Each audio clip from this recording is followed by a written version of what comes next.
Welcome to the Foul Play YouTube channel. Open mic number 129. So we're back again today. We're going to listen to some more of these Jodi S Jail Calls to various individuals and so forth. Get more into that story. Here I am the Lone Ranger, at least for right now. Everybody else has got things going on, and I know Doc's going to try to join. He's got some stuff going on. He's going to try to come in here in a bit. Susan's out in Bumpbuck, Kansas, having tacos. It's Taco Wednesday. So, anyway, we're going to be playing some calls anyway. So, let's just say hello to everyone in the live chat, and then we're going to get rolling. So, looks like we have Kay Parnell. Hey, Kay. And Crockett, thanks for coming. Catalyst Studios, that's Andy B. He's slipping in under the radar. We won't tell anybody. It's be our secret. It's not broadcast, all over the world. Don't worry about it. Hey, there's Jeff Jones. What's going on, Jeff? I just walked in here, Jack. I didn't want you to be alone, but now Dr. Silkman's here too. Hey, sweet. Hey, I like it. And double team. Actually, triple team it. So, okay, well, that's wonderful. So, hey, how you doing, Jeff? Pretty good, Jack. Pretty good. Having a good day. It was a great live last night. To hear more of these. Yeah, it was a good live, and really excited to hear more of these calls. So, yeah, I got nothing. I'm excited to hear. Excellent. Hey, Doc. Thanks for coming. No worries, Jack 61. My nurse just left, so I'm all free. Let's get on with that. Hell yeah. There you go. All right. Well, I'll continue with the introductions in the live chat, and we'll get to it. So we have Maz. Thanks for coming, Maz. I know it's late for you. Ron S. I know it's late for you too. Dark Side. Look at all these Europeans dedicated. They're not addicted, though, Doc. Not addicted. Keep that.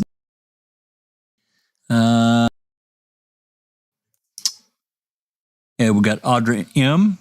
Anthony Hills. Hey, there's Sapper Cop. Y'all, Sapper, you need to drop by more often, man. Actually, if you want to, you can jump into the live chat, whatever, and I can, one of us can kind of explain where we're at just briefly before we get rolling, if you want. It's entirely up to you. And then, of course, we have Iced Coffee. Thanks for coming. Oh, yeah. I know you're busy. You're a busy man. I get it. You got teenage kids and so forth and so on. I understand, man. Well, just briefly, what we're going to be listening to is a continuation of the last couple of open mics. I was able to get some new Jodi S Jail Calls and one jail visit, actually, where Chuck went and visited her as around February 26th, 2006. The rest are jail calls. There's about 70 jail calls from February 19th, 2006 up through, I think it's March 13th. I don't really understand why it goes that far because she got out on the 6th. I haven't listened to those after she got out. I don't know what the hell they are. So anyway, that's where we're at. And I've just been going through these with, with the gang. Everybody wants to come and listen in at the same time as I'm listening to them, because I listened to, several at first when I first got the DVD, but I stopped because there's just so many. And I thought, this would be a great idea to get everyone together, listen at the same time, because I think, it takes a village for this endeavor that we're in with the case. So, this is Sparta. There's Sapper Cop. Hey, man. Hi. Hey, buddy. How you doing? Good. Busy. Oh my gosh. Yeah, I totally understand, man. I'm helping with some other cases and doing this and doing that, and it's just it's crazy. Anyway, that's kind of yeah. Go ahead. This is all new stuff. This is all new stuff. And you got to kind of understand what this game that Jodi's playing. Yeah, I know you were around him, or at least have heard me talk about the many times that they went after Jodi. Many times. And this is what we started at, really. We're pretty close. Help me out here, Doc. We're within a few days of when Uyghur and Fassbender got Jodi out of the jail, feeding her cigarettes and soda and playing call. Not Uyghur and Fassbender, Uyghur and Baldwin, feeding her cigarettes and soda and playing calls from Debbie to Stephen to piss her off. And it Turn worked. her around, yep. Oh, it worked. That's oh, right. yes. Yeah, that's right. They interviewed her. We played that interview, I believe. Yeah, we did. Yeah. Yeah, that was just one of several. They did it actually at least twice, maybe 3 times. So we're in the midst of this. She's mad as hell at Stephen, and she's actually one of the last calls we listened to, last couple. She's saying, you need to get, right after the end of the call, you need to not call her anymore. I love you. I love you so much. Don't call her anymore. At the same time, Jodi's having all these side conversations with Chuck. There are many. Oh, with Chuck. Oh, yeah. Chuck saw an opportunity, didn't he? Yes, he did. All right. Let me get this pulled up here and we'll get rolling.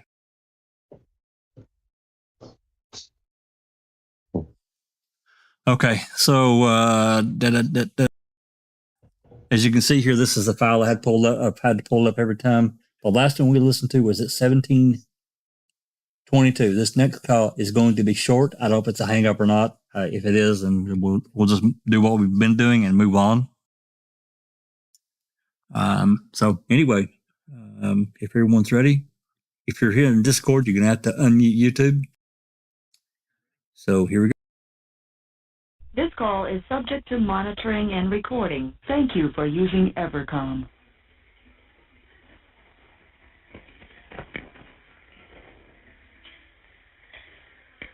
Based on the number dialed, You have 4 minutes remaining on your card. Thank you for using Evercom. The number is now being dialed.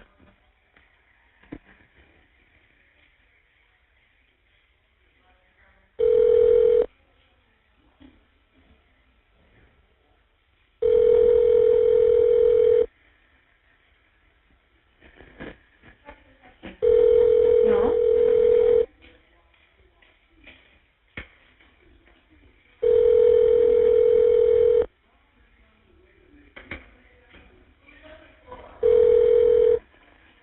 hello? You are receiving a free call from an inmate at a correctional facility. Hello? Hello? Hello? Thank you for using Evercom. Okay, well, they didn't answer, so that's the end of that. A brief second, and I'll pull up the next. This next call is at 5:59. It's also going to be a short call because the next one after that is at 18:06:04. So it's also going to be a shorty.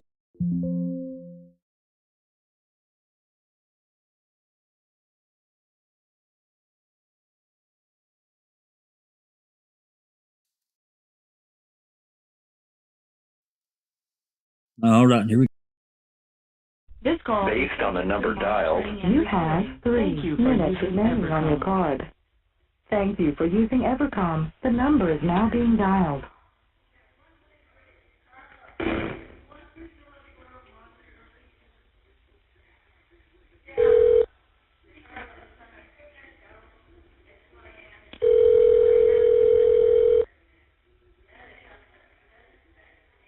You are receiving a free call from an inmate at a correctional facility. Hello? Yes? Hi. Hang on. Okay. Hello?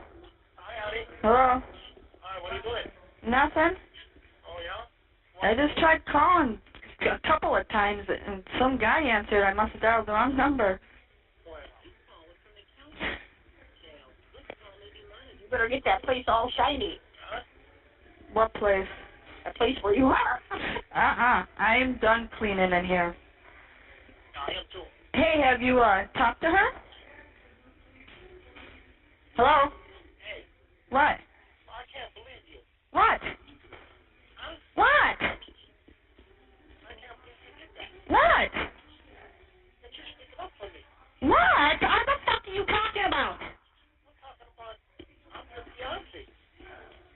Fuck off, Steven. I like that. At least I got the fucking balls to say it. You surprised me. At least I got the balls to say it. Yeah? Unlike you. You made me proud of you. Yeah, what the fuck ever. Yeah. What'd you say to her when I told her that you said she's fat? Suppose you made me look like a liar. No, Yeah, right. I said you told me you were fat. You liar. I did too. You see her all the time, so you know she's fat. Why not tell her the truth? She said she was fat.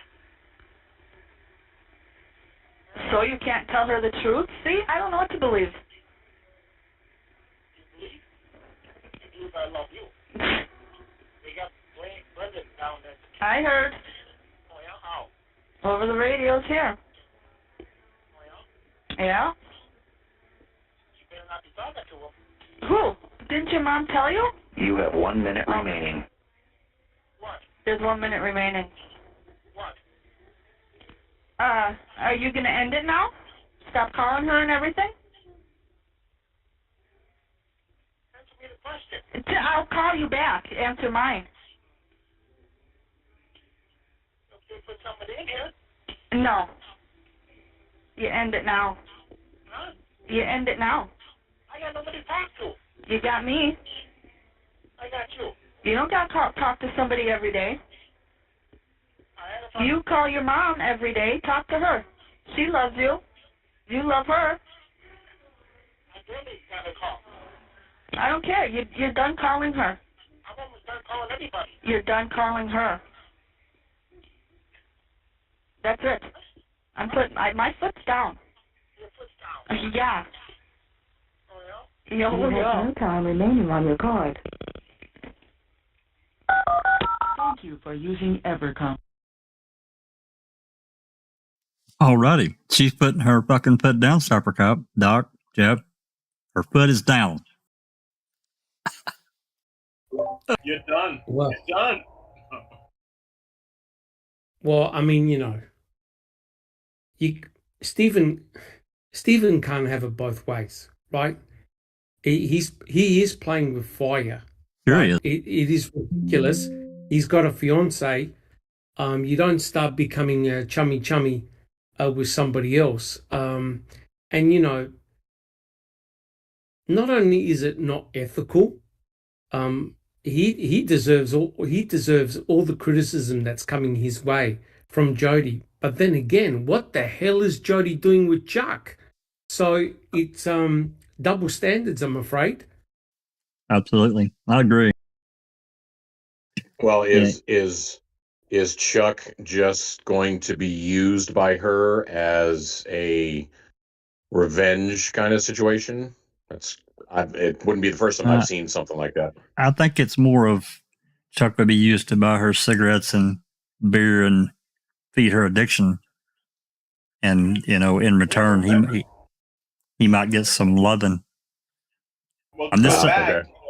Chuck and Steven both had eyes for Jodi in the beginning, and Jodi kind of picked Steven. So this goes, it goes all the way back to kind of Way back. Yeah. That's right, Jeff. That's exactly right. You didn't hear the phone call. You have to go back to the last podcast. There's a phone call. It's on the 27th. I think it's the first one on the 27th. Where, well, I take that back. It's not the first one. It's at the one at 1719, 519. She calls Chuck, Jodi does, and he has at this point found out through some means that Brendan is at Two Rivers with Barb answering questions, giving a statement. So he tells Jodi Stephen's never getting out. And he's trying to beat around the bush and telling her what's going on or whatever he's heard, rumors. Because there's really nothing has come out too much, but he really kind of goes in for the kill. He's like, he had already told her that he had an open bedroom for her. Oh, and boy. Yeah. And all your bed stuff will fit in there.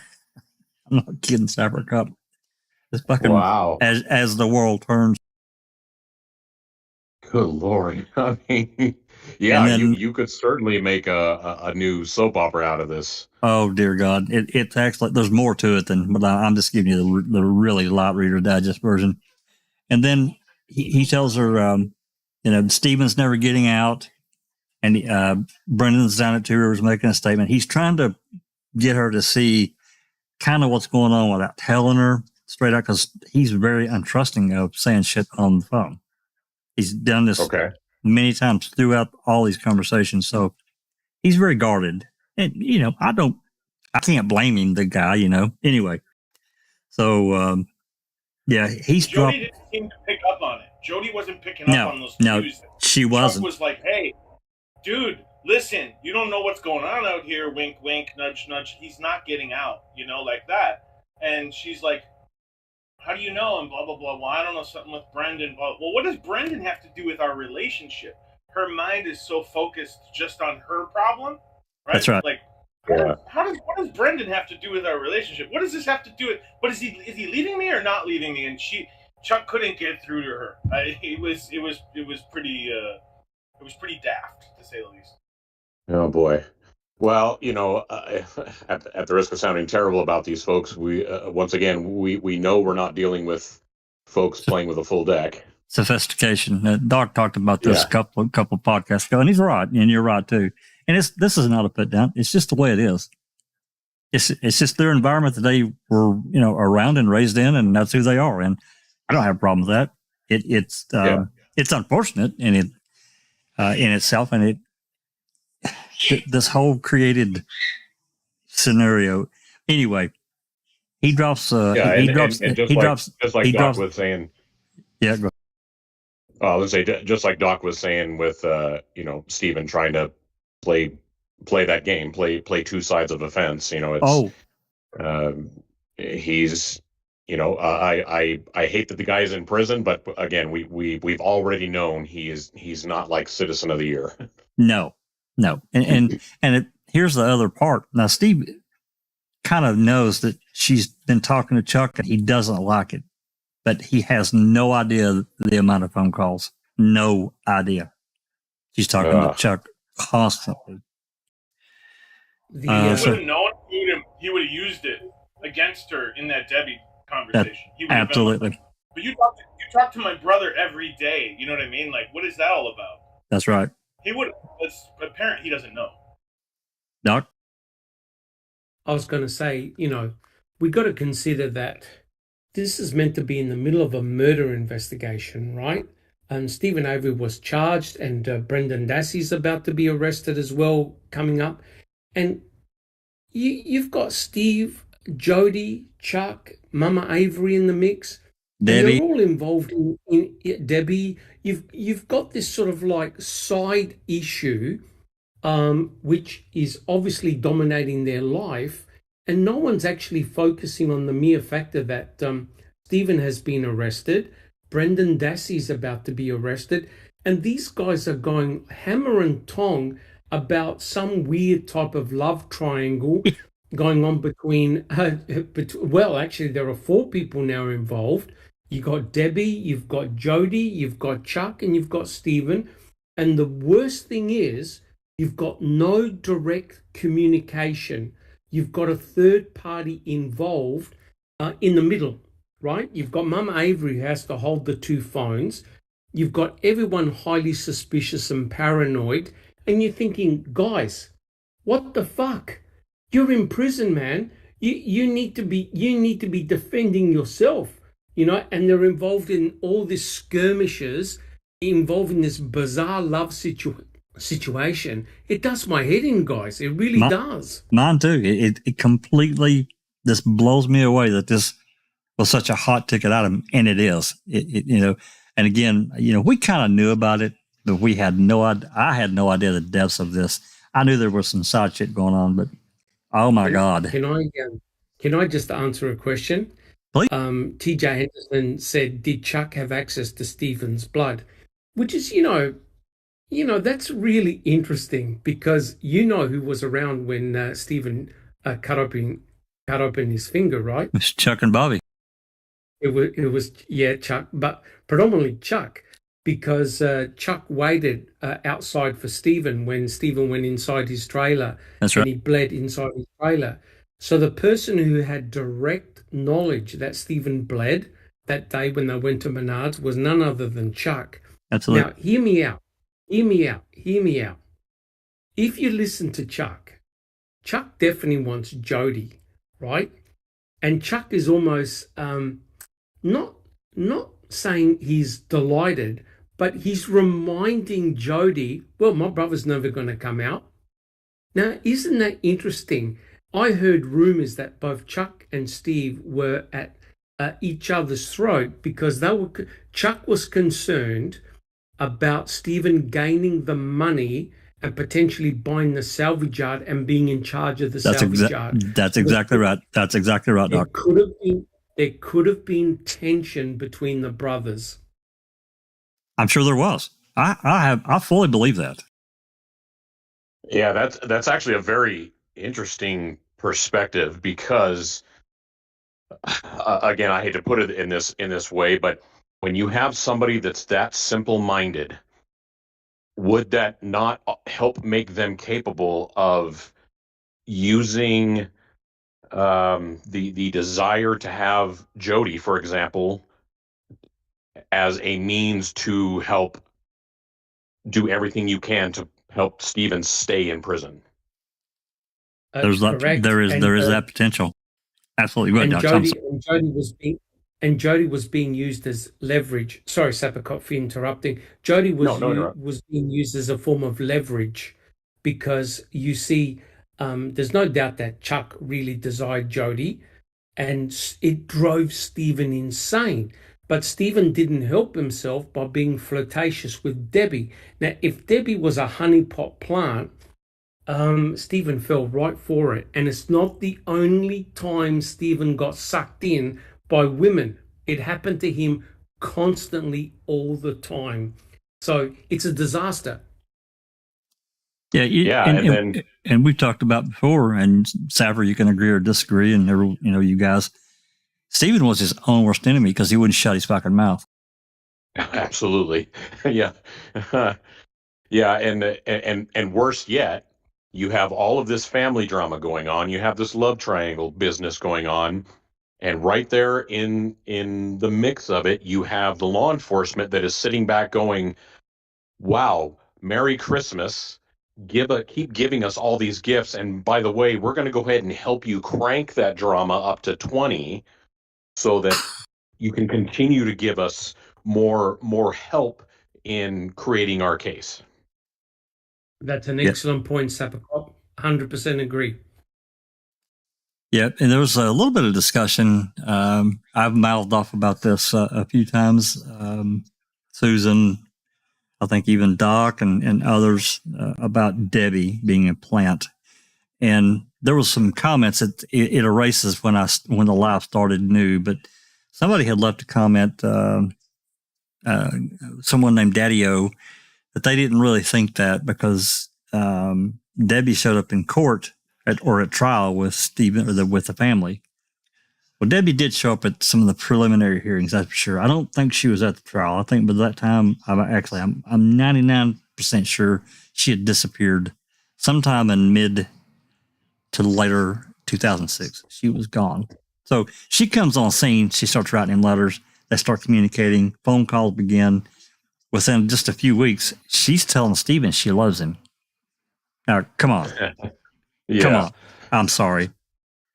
I mean, that's it's just not reasonable for me. Maybe I'm wrong. Maybe we're talking about, even more unsophistication. And I don't mean any disrespect by that. It's just the way that people are, I accept it. It is what it is. Yeah. It is what it is. It's exactly right. But it's just not reasonable to me that you can fall in love over a few letters and some phone calls with someone that's locked up or, I'm sorry. I'm not seeing it at all. I guess it does happen, but. Are you doubting Lynn Hartman, Jack?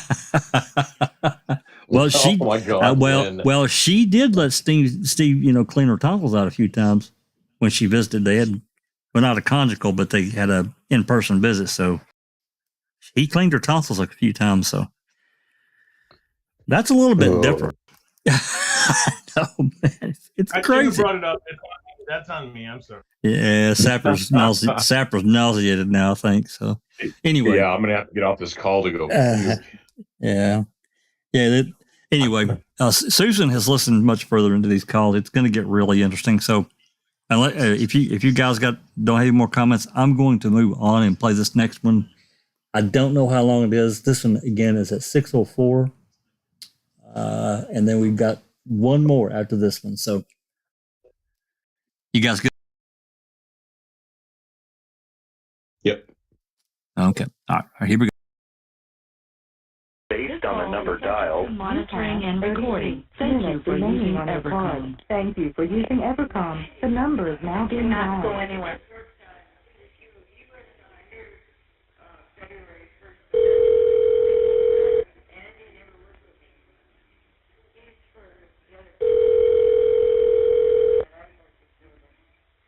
You are receiving a free call from an inmate at a correctional facility. Hello? Hello? What? Christ. Now. Hello? You're on the phone now. What now? What are you talking about me for? We weren't talking about you. Who are you talking about?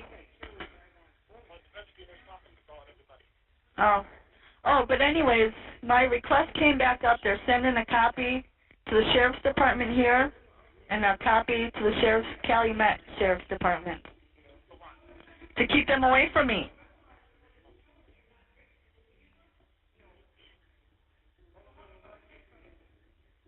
Hello?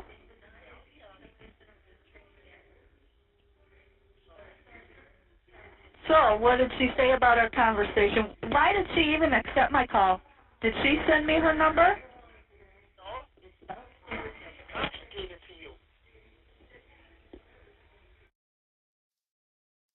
I'm going to pause it right here. She's lying, and you're going to hear it later. She's lying. This is all going to come out exactly what she did. Now I'm talking about Jodi. She's fucking lying right now. I don't know. Why would she accept my number then to tell me we were done?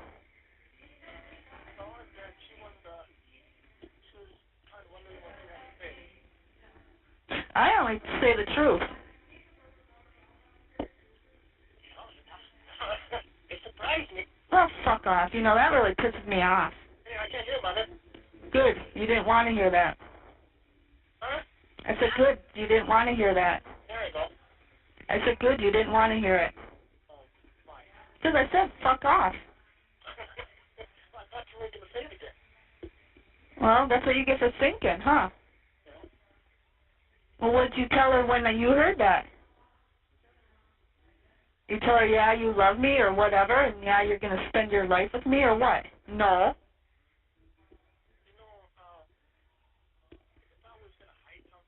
Did you tell her? I didn't tell her nothing. I told her I wasn't getting into it. Yeah. See? Because you can't say it to anybody else. Says you got more evidence? Huh? I ain't going into the argument. Jesus Christ. So maybe monitor the recording. What? I ain't gonna say too much over the phone no more. Well, you can tell her you love me if that's the truth. She knows I love you. Apparently she don't, because she told me you're not happy with me. And I told her that too. Yeah, because we argue all the time. Well, stop pissing me off. Stop pissing me off. Don't do stupid shit. You do stupid shit. That's my right. I'm a fucking blonde and I'm Polish. I don't care. All right then. Yeah, but that don't give you a right to, Hey, what's the difference from eating pussy or driving in a fog? Oh my God. because it's foggy down there. Eating pussy, you can see the asshole in front of you. Heather told me that joke. Oh, yeah? Yeah. Did you see that in the news? What? On Channel 2? What? I don't know. I just saw that last Sunday. I didn't know there was anything on the news. They were talking about the investigators or something that they think I'm guilty. What investigators? Even here. Oh, yeah, them. Well, then I'll probably be on channel at 10 o'clock. Can't imagine. I'll be in bed. I don't know, I haven't been sleeping, so. I'm trying to sleep at night. I'm 3 or 4 days. I've been up since 2 o'clock this morning. I've been up all day. But, it's me and you in the bed. Well, then you better stop calling her starting now, please. I'm begging you. I know what you're saying. Well, then why don't you listen? Because I need something to talk about. Something to do. Write me. Huh? Write me. Most of the time I don't even feel like writing. I force myself to write. Well, force yourself every day. Stay off the Call phone. me at 8 o'clock, Stephen, and you can talk to me, and then you can go to bed. There you go. Yeah, who's going to pay that bill? Me, when I get out, I guess. When it runs out, then nobody. And this one runs out, I'm done. Yep. Are you getting out soon? I don't know. I haven't talked to a lawyer. I don't know about the date. He might be after you. I don't know. Well, you better figure it out because I'm awfully fucking horny. What? And a girl in here touched my boobies yesterday, and my nipples got really hard. Oh, my God. Oh boy. And I'll be waiting. Seeing I don't have any toys. He took all the time. I know they did. All right, when do you want me to call you next? I don't know. How about tomorrow night? Wednesday? Because I want this to last at I least got till... a doctor's appointment. She got doctor's appointment Wednesday night. How about tomorrow night? All right. 6 o'clock? Ah, damn it, fine. Fine. Yeah. All right, I love you. Why do you have to go to work? Huh? Why do you have to go? This is my last card. Oh. I want it to last till Sunday. Oh. Okay. That's why I said Wednesday.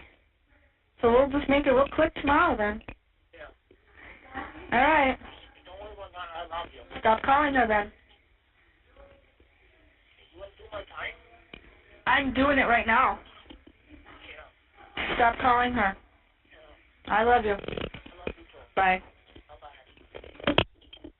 Thank you for using Evercom. Oh boy. Yeah, I heard this call. We played this call on Just Loud last night. I wasn't thinking. I apologize, but we all know this is all. You just never know what's going to come out of one of them's mouth when they're together. I think Doc described it best the other night. What do you say, Doc? Firing gasoline or matching gasoline or some shit? Yeah, nitro and glycerine. Yeah. Them together. Them No. together. It's not a. It's a very volatile relationship. It really is, unfortunately. Very. But just my quick comment is, it's pretty obvious that Stephen is not going to give up on Debbie. You could tell. Yeah. Yep, a lot of reluctance there. Absolutely. And that And poor Ma has to hear all that crap. yes, that's right. And yeah, that's not good at all. Or she's she's just a rock. That's Teflon. She just Teflons that shit off, and I'm sure she doesn't appreciate it, though. We've got a few people that's joined, and I wanted to just give a brief explanation to a late joiner. But I see TJ, Colette, there's Jinxie. I'm probably missing a few here. Audra M.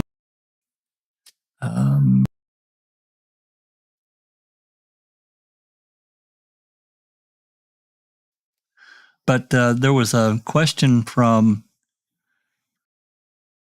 I'm trying to find it now. I think it's Aunt Jer asked specifically who is Debbie. Debbie Klemp is who we were talking about. After Stephen was arrested, Debbie Klemp started Howard. She started writing Stephen at the jail. He wrote her back, and they began communicating through letters and then pretty quickly phone calls, because the calls between them started in December of 2005. And within a very short amount of time, she's telling Stephen that she loves him. So that, Debbie Klemp is a married woman. Her husband knew that she was contacting Stephen. She knew it. She went to, several pretrial hearings that were earlier on with the family. Anyway, of course, this word got back to Jodi, and well, then in late January, early February, sometime in that time frame, I'd have to look to be sure, but it was early 2006.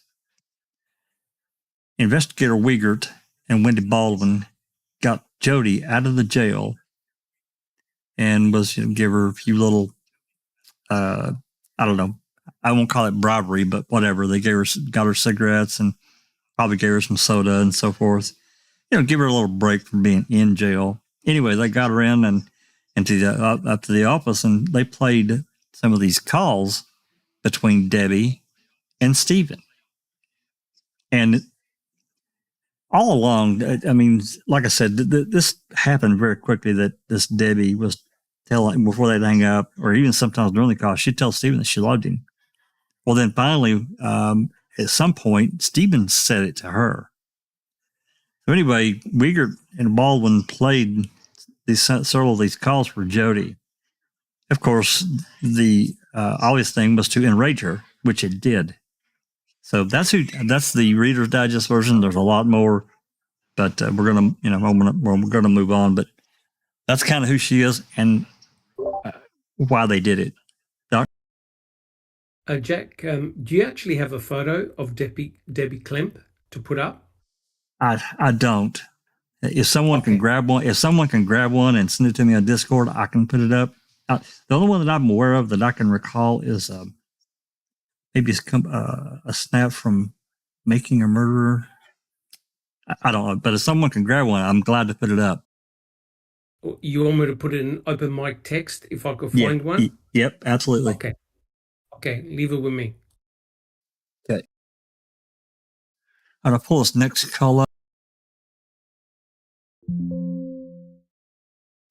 This one's going to be at 8:48. We're going on 9 o'clock. Just one second. Get it linked.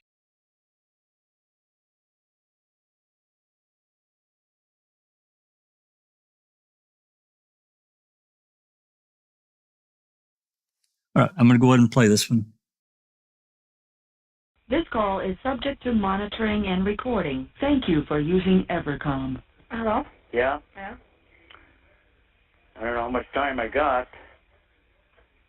Hi, honey. Yeah? Why? Because I got the detectives coming over. Really? Yes. For what? I don't know. Do you want to talk to me? Really? Yep. Do you know what was said while they were there? What? Do you know what was said while they were there? No, what was said when they were there? Yeah. Barbara and Brendan? No, I don't. Because he had mentioned that they were there. Stephen did. I said, yeah, I got wind of it. Oh, how was that? I said, the radio's here. I know, I heard that. Why, you were there? No. Ma told me that. Oh. Or no, Stephen. Because he called me too. What did he say when he called you? Nothing. Well, he must have said something if he told you that. All he said was, tell Barbara to have Brendan get a state-appointed attorney. So I don't know.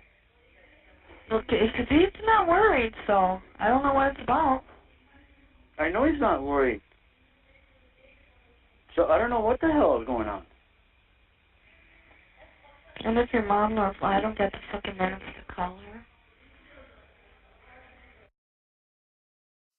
Yeah, I want to pause it right here because that was pretty important right there. This is in real time. He's not worried. That's telling. To me, it's telling. I don't know about you guys, but. All right. How long do you think they'll be out there? I don't know. Fuck. Do you want me to call you at noon then tomorrow?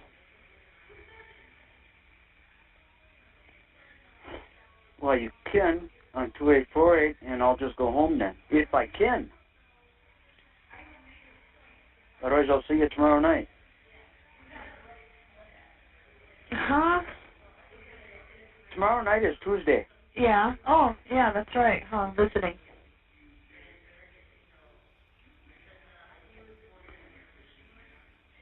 And tell her I heard it. You heard what? Well, when she said, hi, honey. Oh. Well, I just called now because he wanted to call a while ago. What? I called now because he wanted to call a while ago. So I think she wants to talk to you. Yeah. I'll just tell her you didn't have much time. But, like I said earlier, I don't know nothing else. Yeah. So I don't know what the hell. You can't get a hold of Barbara. All I know is she's at a hotel. Why is she at a hotel? Her and Brendan. I don't know. She don't answer her cell phone. There's something fishy going on. There is something fishy going on, yes. Do you think they're paying them? I don't know. I don't care. I don't know what's going on.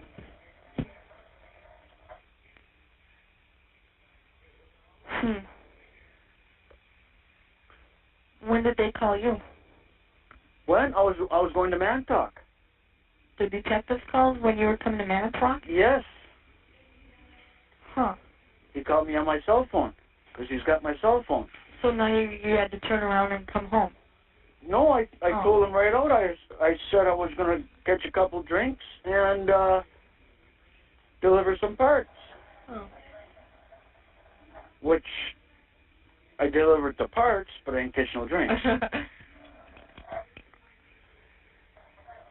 Well, Because I was going to have one or two and then come back home because I got to pull a tranny. Well, might as well have them at home now while you're waiting for them. Yeah, really. That's what I would do. And make the fucking strong one right in front of them. There's nothing they can do. Yeah.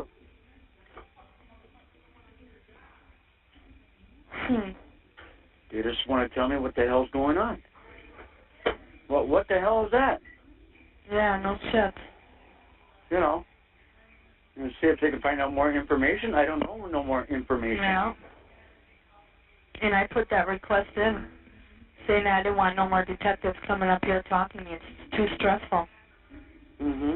So, Manitowoc Sheriff's Department got a copy of that, and Calumet. So they better not come up here. When they come later on, I'm going to say who's going to be paying for my door and my couch. Yeah. And everything else. Where's our fucking car? Where's your mom's golf cart? Well, I'm just worried about my house right now. Yeah. They said the golf cart comes back next week. Oh, what about the car? The car, that's $150, $200. So what? It's besides the point. Well, I could probably pick them both up at the same time. Oh. But You're warming up a drink? Huh? You're warming up a drink? Coffee.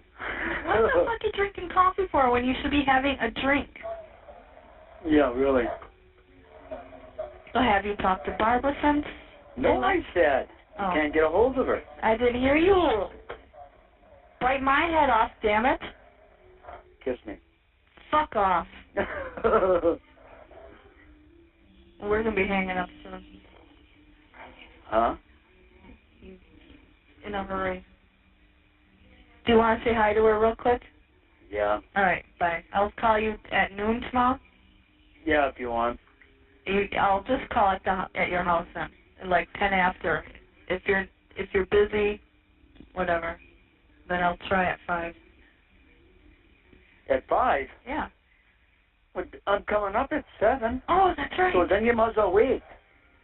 That's right, yeah. But that's gonna fucking drive me crazy. I wanna know what the fuck. No, what the fuck? No, I can't. What are you talking about? Alright, here she is. Okay. I'll try at noon. Okay. Hi. Yeah? Where are you going in such a hurry? I got company coming. Oh. Okay. Company that I don't want here. I hear you. Well, just be careful and be cool. Watch your temper. Don't want to piss you off or you freak out and get pissed. I'll be on the other side. Huh? I'll be on the other side of you. I know. I can't have that. Now I need you on the outside. Just be careful, okay? Watch them. Don't let them piss you off. If they get too obnoxious, tell them to get the fuck out. You still have that right at your house. Goddamn right. That's right. Goddamn right. Yeah, I'm doing okay. I just wrote my 2 youngest boys another letter. Their dad said that he was going to have them write me and send me pictures, but I should probably hold my breath. I'll probably get them the day I get out. You know. Yeah. I just wanted to let you know that we're doing okay here. What is it? Yeah, watch that. Wait, what? We watched a couple game shows, and everybody's in Bible study. That's why we decided to call you now so it's quiet. Otherwise, she said we should wait till 9. I'm glad we didn't, because then your company would have been there. You wouldn't have answered. Well, I had to go to the Parks and Man talk, and... Yeah. Are you going to come see you visiting? I'll be up there tomorrow. Okay, cool. All right, well, I'll probably write one of these weeks. I'm kind of low on funds. They only gave me $950 out of my money. That's all the money I had in my whole account.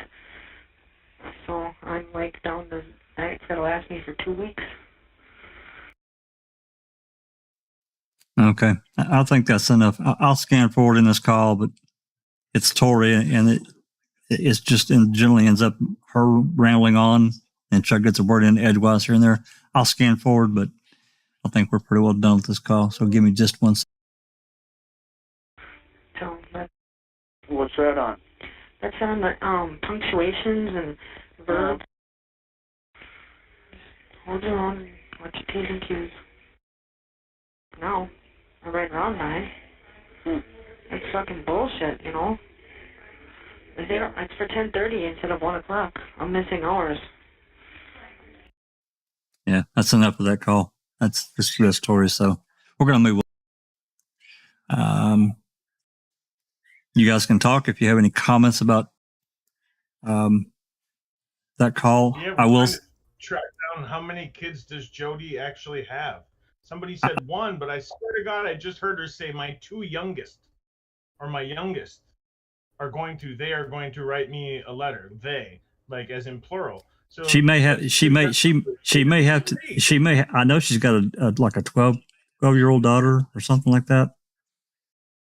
I can't remember her age. I know she's got at least a daughter. I don't know about more kids though.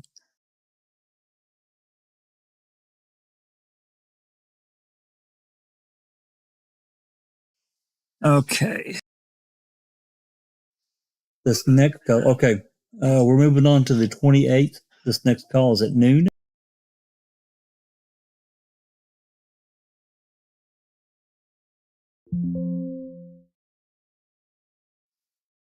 Second to link it.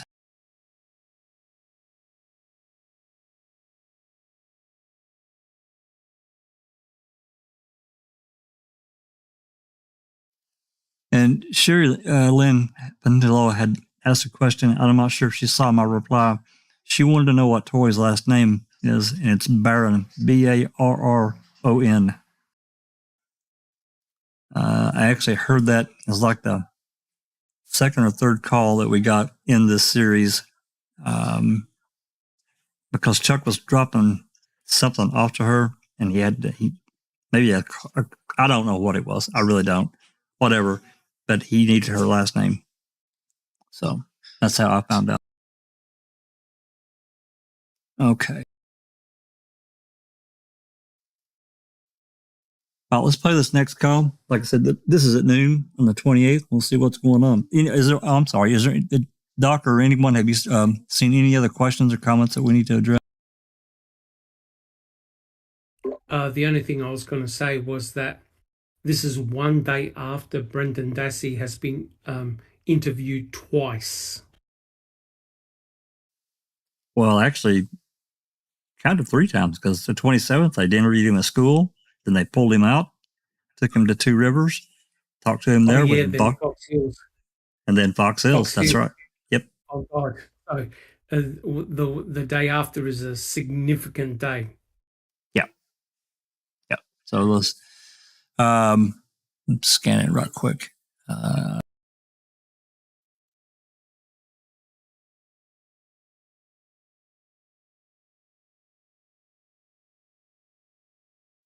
Yeah, that's all I. All right, we're going to move on to this call. Here we go. This call is subject to monitoring and recording. Thank you for using Evercom. Hello? Yes, dear? Yeah. Yeah, what? What'd you find out? What did I find out? Yeah. Well, what I told you yesterday.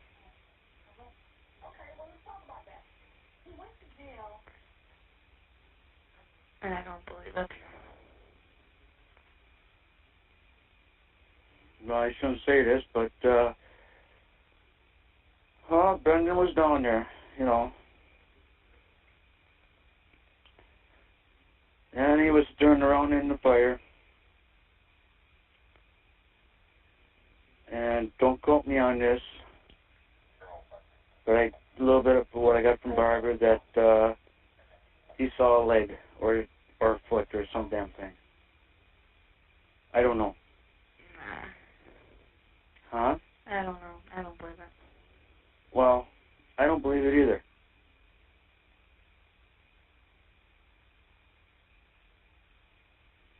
But with his testimony or anything else, he's cooked.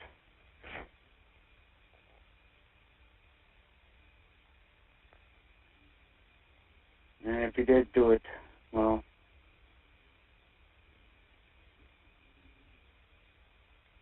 They said on the radio. what's His that? lawyer just wrote the judge yesterday to modify his bail. I heard that, yeah. Someone told me that this morning. I didn't hear it. It was just on the radio right before I called you. Yeah.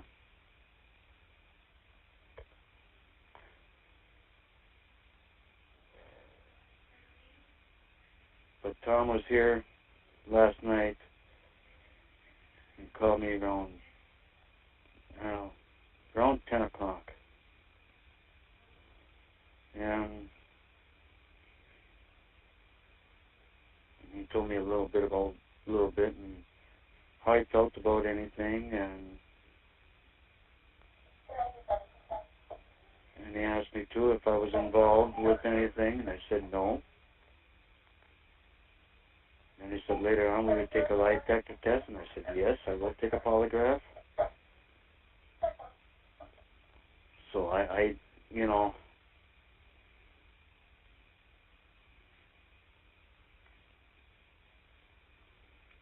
Nah, I don't believe that. I don't know. I mean, Does your mom know? yes, but she don't believe it either. And Dad doesn't know it. Yeah. We Well, haven't- hello? Is he home? Yeah, he came home this morning. Me and Earl didn't have a chance to talk to him.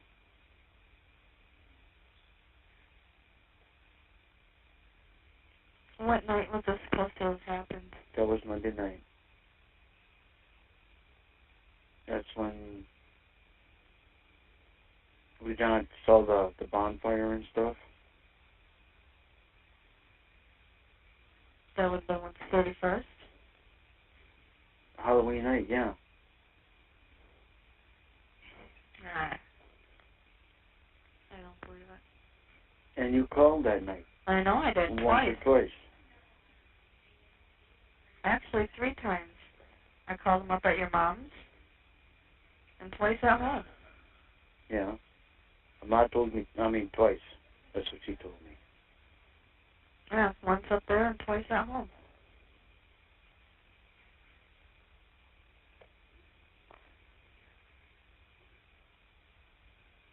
I'll have to look at my calendar and see what I wrote down. Oh, there's my paper. Hold on real quick. Hold on, Ted. Yeah.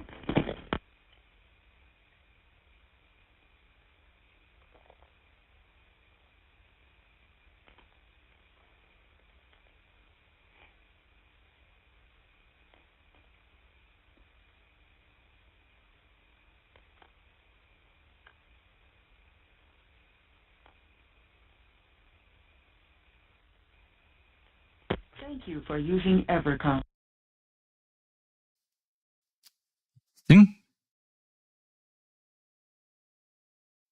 Sorry, hold on just one. I was scanning through while that was playing. I was scanning through the case report and I trying to see if there was actually a report where they went over and interviewed Chucky, but I didn't get that far. I'll look again here in a minute when we get another call going here. Any comments from that call before we move on? Doc, Jeff, Sapper? Yeah. Oh, sorry, Sappercop, go. Oh, I was just going to say, Justin kind of already made the same comment I was about to say. Is Chuck doesn't seem very happy with kind of how things are turning out. I don't know whether that's because he's being almost kind of linked in or because something bad is happening with Steven. I don't know that part, but he definitely sounds like he's heading downhill.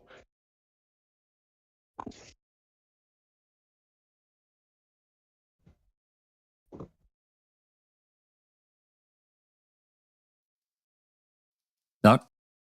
Oh, sorry, Jack 61. Yeah, the only thing I was going to say was the mentioning of the feet in the fire, the legs, that came from Fassbender. It didn't come from Brendan.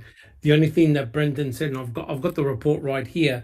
If I could just read out the appropriate passage, is that okay? Oh, absolutely. Please do. Yeah, Fassbender goes, "You all right? You all right? What other parts did you see?" And Brendan says, "Toes." Fassbender then goes, "Part of a foot too? What other parts of the body? Did you see part of the arm, the legs? I know, it's all right. Did you see part of her head, skull?" And Brendan goes, "I seen." And then Fassbender keeps on going. So it's Fassbender who's doing all the talking. So the legs actually came from Fassbender. It's fed to him. All of it. Yeah, correct. Yep. And talking back about a couple of calls ago where Jodi says she's going to send this correspondence about them not contacting. If anybody's curious, that's on page 517 of the CASO report. From Dettering, writes a report here, an entry. I'm looking for one. Hell, everybody's been interviewed on the 27th. They've done Brian. There's Bob. 228. Okay, we've moved to another day.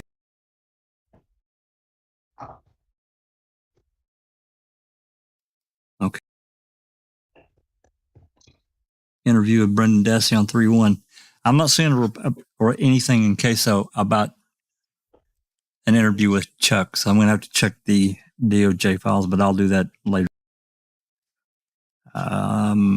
Interesting. Okay. All right, we're moving on to.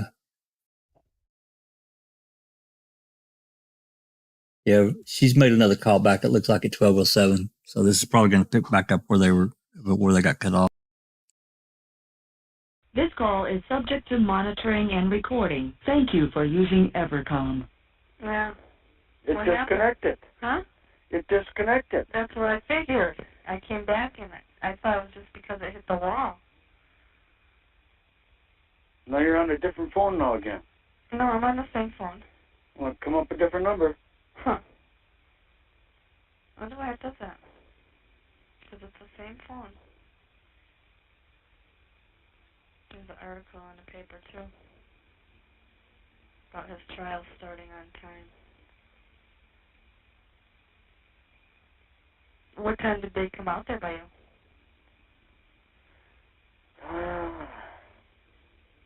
I'm not sure what time, but it was between 10 and 11. Oh, wow. Has he called your mom yet? Has what? Has he called your mom yet? No, I don't think so. Has who called Mom? Your brother. Oh, that I don't know.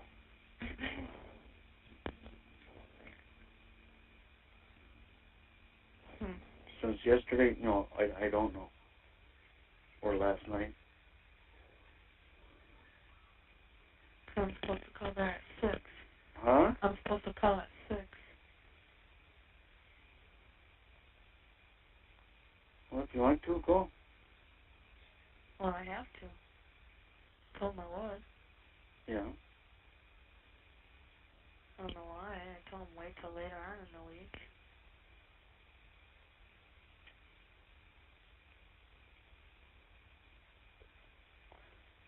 I know last night I didn't get no sleep. Oh, me neither. I don't think no one did. Barbara either. Because she called me at, I don't know, 11:30 or something. Did she? And she was at Fox Hills.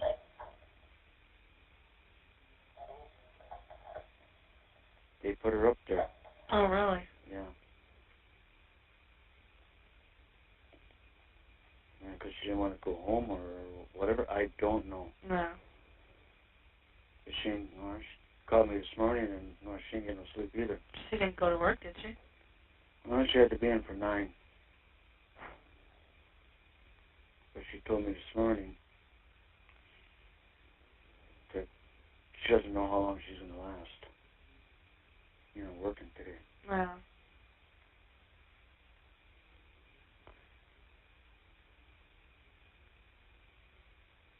I don't know.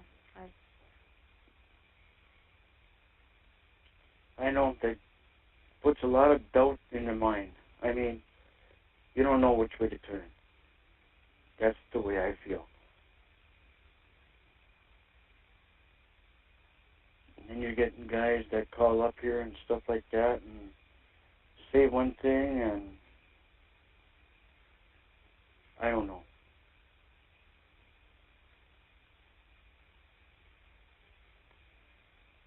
I don't know, what to believe or what. Mm-hmm. The way I feel right now, I feel that he is guilty. Yeah, I'm changing my, Yeah. But I look at it this way too. You guys had the fights and everything else. That could have been you. If you did, do it to her. Mm-hmm. And I know you went to pretty much hell too, but I know he's my brother, but well, all I can do is love him. Yeah. That's all I can do. I'm not saying, for support or anything else, but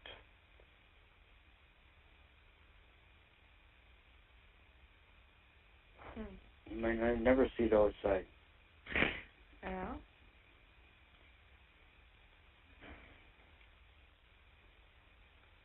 God, I can't wait till Monday. This week is going to go so slow. What? This week is going to go so slow. Oh, it's already Tuesday. Yeah. Doesn't seem like it. Did you tell your mom that you're picking me up? Not yet, I didn't, but I will. By the end of the week, I will.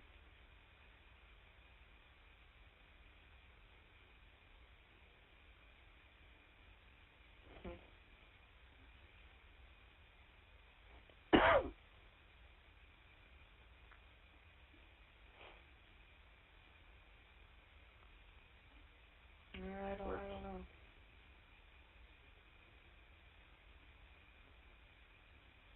And what you do later on, that would be all up to you. Yeah.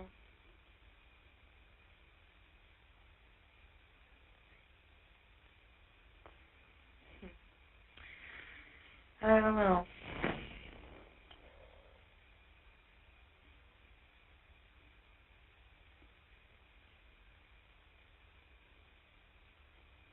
I wonder if he's going to say anything when I call tonight. Huh? I wonder if he's going to say anything about this when I call tonight.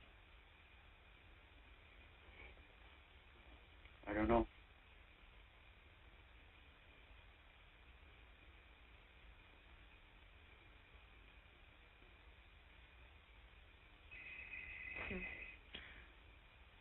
Oh, I'll let you go. Yeah. I'll be up there for 7 then. All right. Good enough then. Huh? Huh? What'd you say? I said I'll be up there tonight, about 7 or a little after. All right. I'll talk to you later. All right. Good enough. Bye. Yep, bye. Thank you for using EverCom. Wow. What a big change of heart there. Damn. Before we get to comments, I did dig up here. There is a DCI report interviewing Chuck, of course. So that's why there's no CASO entry. I'm a little surprised there's not anything about this being recorded, but there's.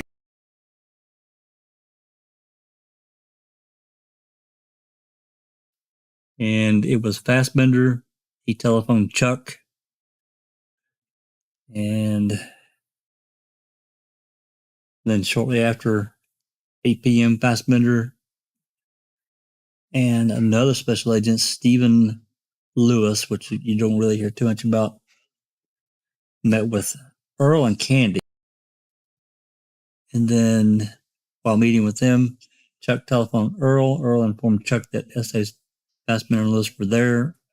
Earl and Fassbender and Lewis that Chuck was now at home and could be contacted there. And then they went over there a little before 10 p.m. or like telephone. Looks like they arrived at Chuck's around 10 p.m. I'm sure I read this, but God, it's been a long time. So anyway, yeah, it looks like they had a little bit of a conversation there that has put Chuck in the guilty column. Yep. So anyway, that is DCI report 239. Yeah, and that's kind of the leads to the comment I made before, is if he's feeling dejected or is in a depressive state, is it more because he's being dragged into it now? That seems to be more of the feeling I get. That's kind of what I'm getting from it too, Sapper.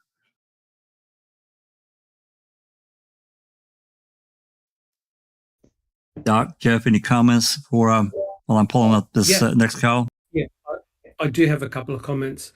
It goes to show what happens when you make a rush to judgment, right? It's pretty, and by that I mean, it's pretty obvious that the detectives and the investigators were talking to Chuck and basically trying to convince Chuck and anyone that would listen, including Jodi, of the guilt of both Stephen and Brendan, because they wanted to get them offside. They wanted to get the family offside and basically isolate both Stephen and Brendan. And it goes to show the importance of not knowing the full story. It's quite clear that both Jodi and Chuck had no idea what Brendan had said and under the conditions in which he said it. So they essentially accepted the truth that Brendan had seen feet, etc., inside Stephen Avery's burn pit. But the reality is that it was Wiegert and Fassbender who were feeding the information. And it's pretty obvious that, unfortunately, Brendan said, he tried to resist about, did you see something? You must have seen something. Of course, you must have seen this. And in the end, he innocuously said toes. The moment he said toes, he was done for, because obviously Fassbender, you should read it. Fassbender goes, well, toes are connected to feet are connected to legs are connected to a torso. And the question he asked him was, well, did you see the whole body? Was she intact? And he said, yes. So we know that can't be correct, guys. We know that Teresa Halbach was dismembered. That's right. There's no way that Brendan Dassey is seeing the entire body of Teresa Halbach. And it goes to show you have to be extremely careful when you receive news like this, because it was done on purpose. The bottom line is this, guys. Now you understand why they could not let Brendan Dassey go, no matter how preposterous, no matter how ridiculous his story, because you can hear the voice in Chuck. Chuck is going, holy shit, my brother and Brendan did this. He'd lost all form of reasoning to think, hey, wait a minute, it's likely that they're setting my brother up. They're setting up Brendan. No, he sounded defeated. But I think Jodi was still a little bit more skeptical, because she said, hey, I rang him up twice. I didn't detect anything nefarious. And of course, now, because of all the work that we've done as a team, we know that poor Brendan, he was coerced. But the investigators had achieved their aim. That's right. That was their goal going in, get him to say something, and they worked him, and he just couldn't protect himself. Gave him what he wanted so he could get out of that fucking room. That's he's a kid, he's a child, he's a teenager with a child's mind. That's how I view Brendan. I don't mean no disrespect by that. That's just, it is what it is, as Scott said earlier. I wanted to say thanks to Jonathan Oakley. He said, you guys are really awesome for all the time and work you've done on this. Really, that's, we really appreciate that, because we have put just a lot of people have put a lot of effort into getting to the truth, getting to this timeline of things that were going on that we see that gets reported. Again, these are snapshots, like these phone calls. They're snapshots of time, and trying to place that in some kind of context to get perspective of what was really going on.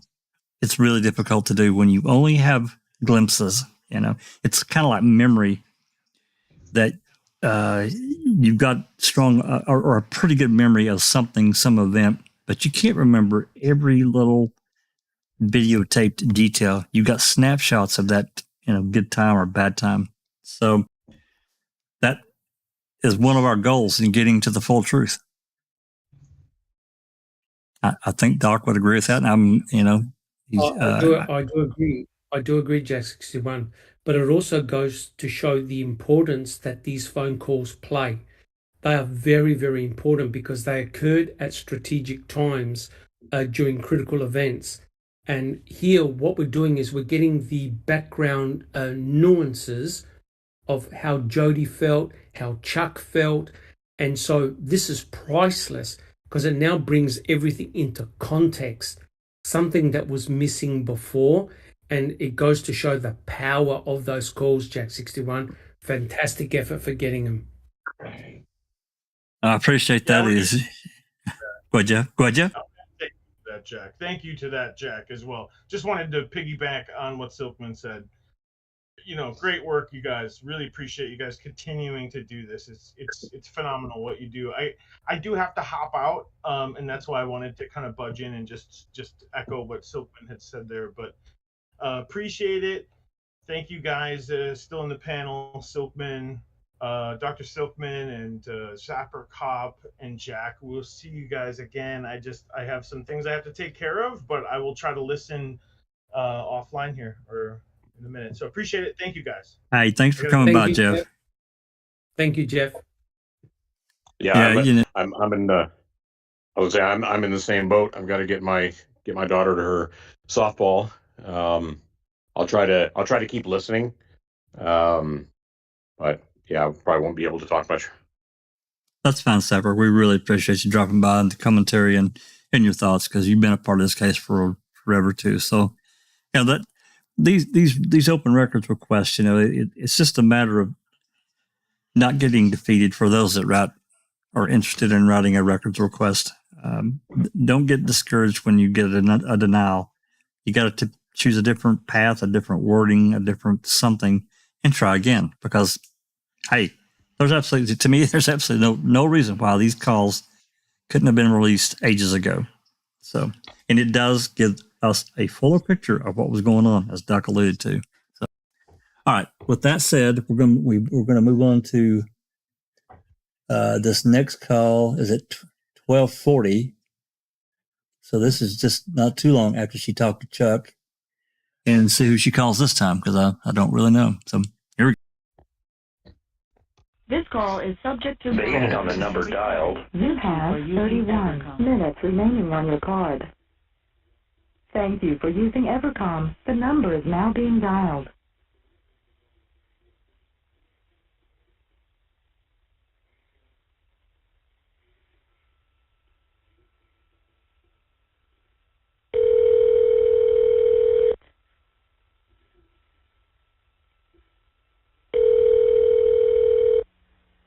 Hello? You are receiving a free call from an inmate at a correctional facility.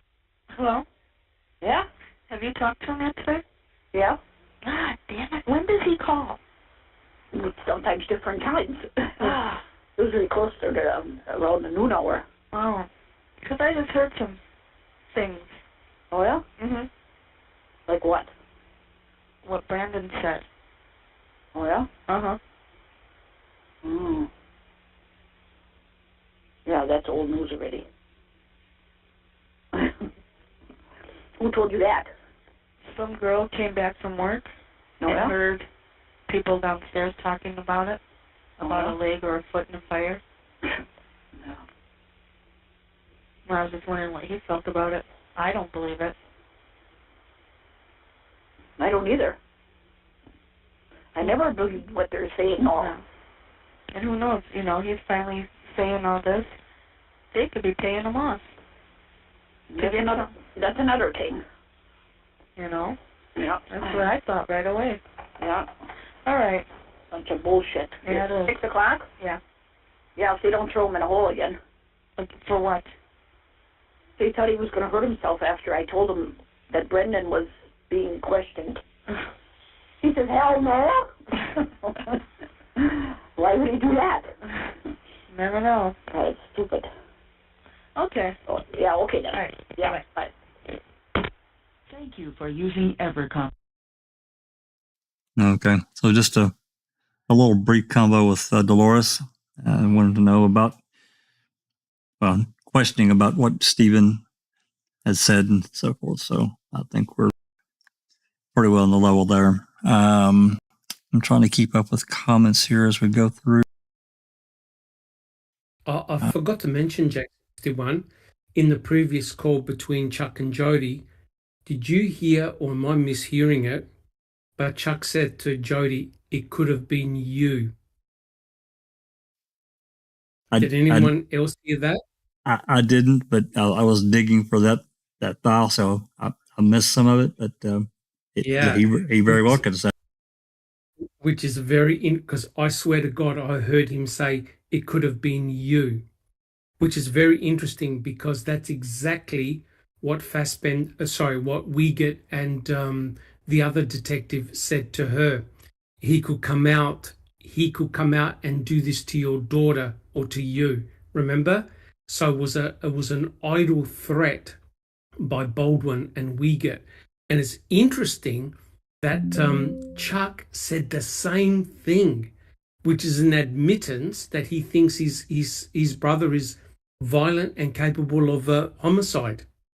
Interesting point. Very interesting.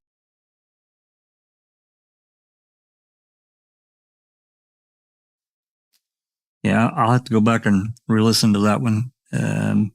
It's also going along with this Chuck wanting Jodi to move in with him. It's another little driving point there. You don't want to round this guy. It could have been you. I'm not saying that that's what he did, but anyway. All right, this next call is at 17:55. That is 5:55 p.m. So we got two more calls for the 28th. All right, let's get to it. This call Based on the number dialed, You have 29 minutes remaining on your card. Thank you for using Evercom. The number is now being dialed.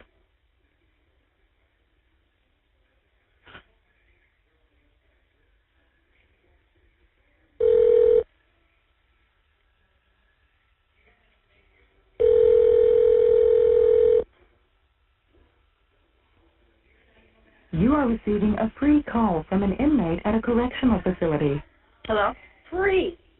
Hurry. Ha. Hurry. You said free. Oh, I said, oh, no. Hang on. All right. Hello, my love. Hello? Hello, my love. Yeah, do you say that to her too? No, Uh, I don't say nothing about no love. yeah, you did. No, I don't. I don't think so. You did. Long time ago.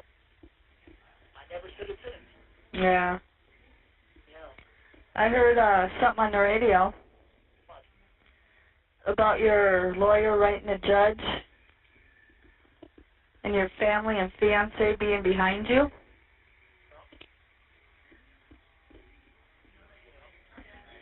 Yeah. Huh? That was it. That's, yeah. I can't even remember. Who's that on?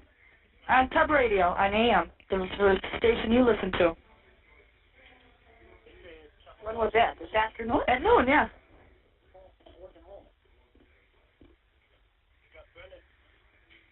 Huh? What? Yeah, I sort of heard. What do you mean? No. What do you mean? No, I said I sort of heard.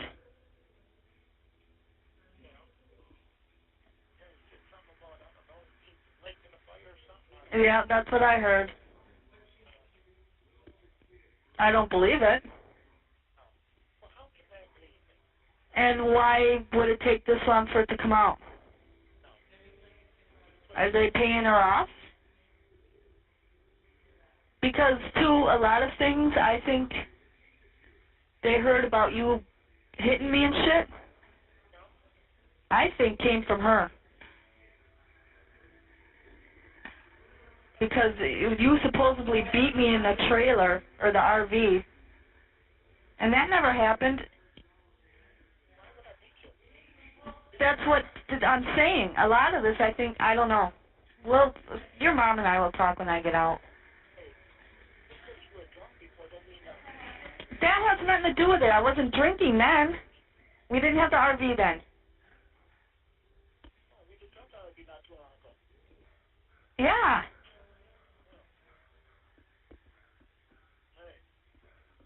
Well, I want to pause here for a second. Is Jodi talking about Debbie telling the cops that Stephen did this to Jodi? Or who the hell is she talking about?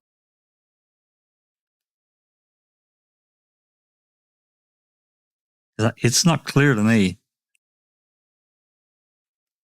Did you catch any of that, Doc? I'm not 100% sure myself. I think one of the biggest issue with these conversations is that all the participants are getting their wires crossed. There are too many people stirring the pot, and half the time they get the primary information all wrong and muddled up. So yeah, it's hard to tell, Jack 61. Yeah, it's like there's no, I mean, it's indirect communication, so everything gets fucked up. Correct. That is the biggest issue. Like I said, you've got intermediates, so you don't have person A talking to person B. You've got all these people involved in between and everything. You know how Chinese whispers are.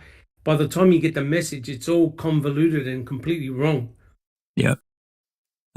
Katie did it, said, I thought she said Barb. Maybe she didn't. I didn't hear that, but maybe I just missed it. Okay. Well, maybe more will come out and it'll be get cleared up. Wanted to say hello to Farley. I saw Farley had joined us and a few others as well. All right. We're going to continue. What? Huh? What? What? You what? What? Who are, what? I didn't hear what you said the first time. You did what with someone? You invited? From New York? Yeah? I invited them. You what? They're coming to our wedding. And when's this? Huh? When is this? If you like to know, we can get it all organized.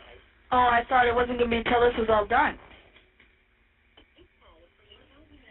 I know she called me. She told me you called her, but she didn't know what for. I thought this wasn't going to be till this was all done. Huh? Did you get your letter today? No. Oh, then most likely tomorrow. I sent it out Saturday night. I'm still waiting for one before I leave. Yeah, I heard.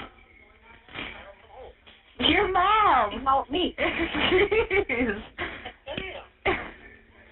I do call your mom during the day too, you know. That's why we're gonna make this quick so this can last till Saturday or Sunday so we can make arrangements for me getting out. Well, it's gonna be before breakfast. Between after and 5:30. It's gonna be between after and 5:30.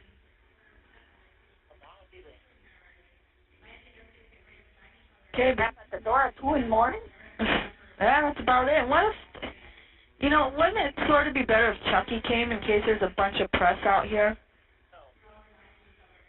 No, that's out of the question. I don't even want to hear Chucky say it. All right.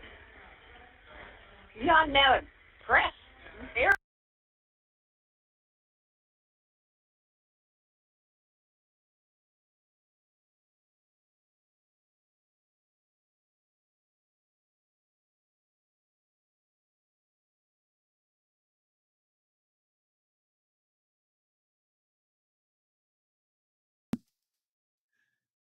I don't know if I was broadcasting. Did you hear that? I think that's pushing the wrong button. Did you hear that, Doc, where Jody said, would it be better if Chucky picked me up because if there's a lot of press? And Steve said, absolutely not. I don't want to hear Chucky's name. Yeah, it's the whole thing is just such a complicated mess, isn't it?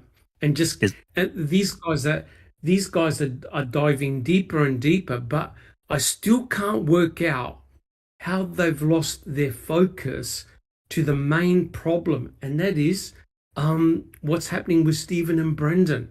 They're right. So concerned about their own lives and pettiness that they've forgotten all about what is so important here. I just can't fathom it, Jack 61. I can't either, and this is another reason. Again, I could be wrong. It's speculation, but this is another reason I think Debbie was a plant to to distract, to divide. Anyway, all right, I'm moving on. We don't. I agree with you, Jack 61. Because remember, everything is a strategy. Everything is a strategy by the state, and you know that the state was sparing no amount of money or effort to nail Stephen, and they now just got a free pass with Brendan, so it made their job a hell of a lot easier. But they still had to go for the jugular for Stephen. I don't think Stephen had any idea about the veracity that the state were going to go after him. And would they use someone like Debbie as a honeypot? Absolutely, because remember what Kratz ultimately did, Jack 61. He tried to make this a sex-based crime. That's right. He did. Stephen was a sexual pervert, a sexual deviant, and he had all the bloody damn proof on telephone calls. Now, how bad is that? That's right. And he did it without any sort of forensic evidence, really. I mean, as far as any kind of sexual assault or anything like that. But he told the story over and over and all this other shit. Oh, my God. What a mess. Correct. So Stephen, in effect, was giving the state ammunition in order to point a finger at Stephen. That's right. And that actually came from Stephen himself because of his personality, because he could not help himself. And if you hear all the idle chatter that's going on, 90% of it is all garbage. It's got nothing to do with, hey, I'm being falsely accused here. Oh, That's my right. God, what the hell's Brendan done? They're talking about flirtation, don't talk to Debbie, don't do this. Guys, get real. It's about to get really real. Absolutely. 100% correct. All righty. I'm going to play the rest of this. Well, yeah. Nope, they don't scare me. All right. As long as I got cigarettes and a cold soda. Okay. I don't know about cold. I don't care if it's cold. I don't really like it cold. All right. I gotta go get my blow dryer too, 'cause I gotta blow dry my hair. And I'm thinking, that? huh? Where's the blow dryer? At the trailer in the I bathroom. didn't see that. Yeah. The drawers by the window. I know exactly where everything is. Makeup. Oh my God, hairspray. I couldn't think of what it was. My hair's getting long. Yeah, mine is too. They asked me for a haircut today. I said no. Yeah. When you getting out? I got court next week. Why next week? Well, I don't know. When you getting out? I gotta go to court first. Oh. She better not be there. Huh? She better not be there. Well, you're gonna be there. I know I will. She better not be. Don't worry about nobody else except for us. I'm just telling you. I'm going to be there. I'm just telling you. I'm telling you. I don't care what you say. I don't care what you say either. Now that I can barely hear now. Hey, now, yeah. There? I said I don't care what you say either. Well, I'm just worried about us. Well, you wouldn't have to if you get her out of the picture. I need someone to talk to. No, you don't. Yeah. No. Ain't cost me nothing, no money. Well, then when I get out, I'm gonna call her and tell her it's done. Once I get out, I don't care. Yeah. She better not have my last name either. All right, I'm gonna go. That's that bad? Yeah, I don't want to use all this. This is my last one. So nobody talked to you yet? No, they can't. Okay. I love you very much. Yeah. And let's say Thursday night. Today's Tuesday. Well, Wednesday night, you gotta be home. Yeah, I know. Oh, for calling. Yeah. How about Friday? What about Thursday for 5 minutes? All right. 6 o'clock? Yeah. All right. I love you. Love you too. Bye. Thank you for using Evercom. Now, another entry in the days of our lives as the world turns. Alrighty. Yep, Maz, I put that picture up again. That was Debbie Clown that Doc found for us. All right, let's move on to the next call, which there's one more call here on the 28th. This is going to be at 6:08 p.m. Just 1 second, please.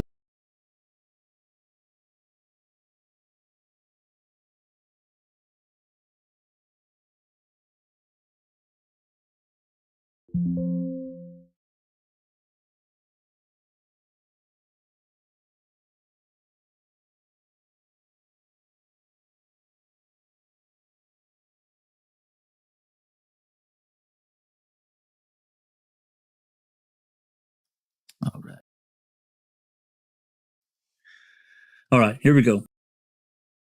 This call is subject to monitoring and recording. Thank you for using Evercom. You didn't have to accept. Yeah, why? Because I just said don't come today, wait till Saturday. Why? So I don't feel like going down there. Okay. I gotta keep an eye on things up here. Keep an eye on things up there. Yeah. What is that? There's a girl that just came in from prison for the night, and I don't know. From prison? Yeah, it's out. Nobody likes her and don't want to leave their shit alone. And they know, with me watching it, nobody's gonna fuck with it because of the mood I've been in. Oh, yeah. Yeah. So did you hear any more? No. I talked to Barbara a little bit, but... Did she stay at work all day? I guess so, yeah. She was there a little bit after 9, I guess, and... I don't know. Did you tell your dad? No, we didn't have a chance to. No.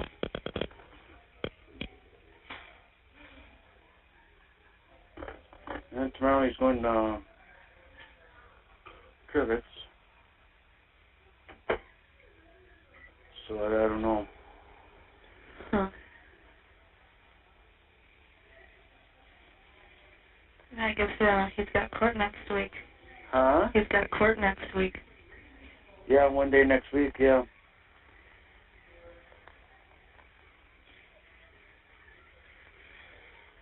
What day? I don't know. He called me before, too. Did he? Yeah. About 10 to 6. Huh. I thought it was you calling.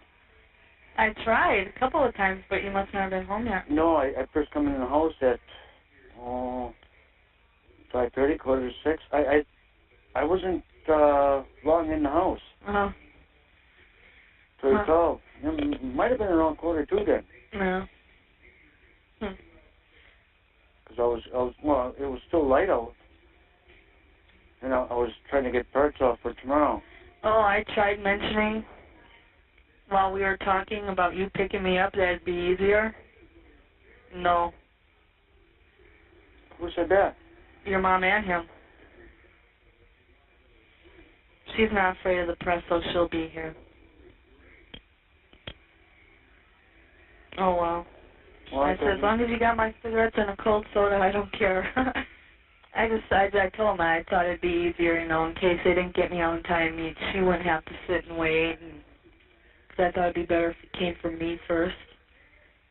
Well, it didn't make a difference. I mean, it doesn't, Yeah. I just thought it'd be less stressful for her. I don't know.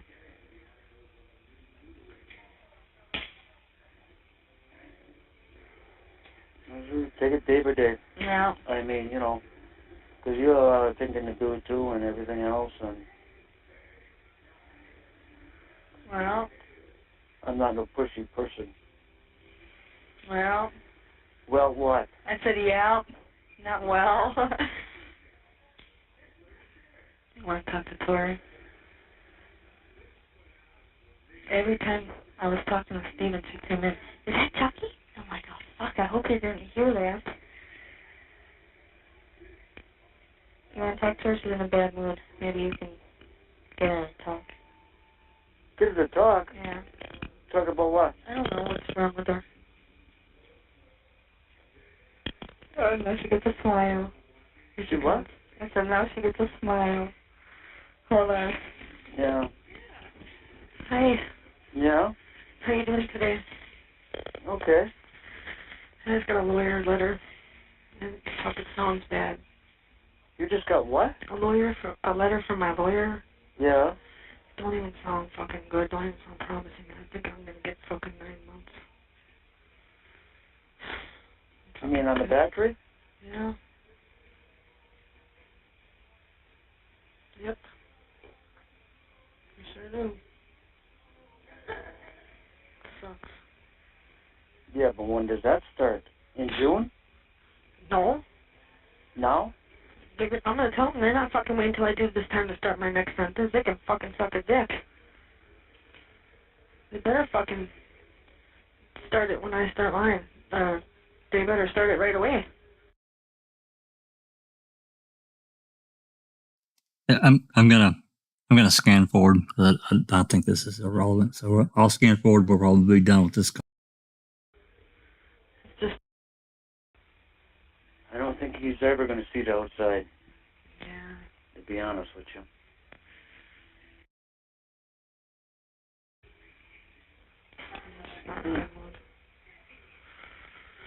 I had a bad day at work today too. I only got 2 leads. Fuck, it didn't sound good. Yeah. Now that you know hers, I ain't fucking good at all. I was in a real hard fucking... I had like 4 counties in the house sucked. I have a fucking migraine headache now. I just fucking hurts. I'm taking naps and don't pay. I'm visiting tonight. This guy's gonna come up and see me. He's gonna... And Jody didn't talk to Steven long.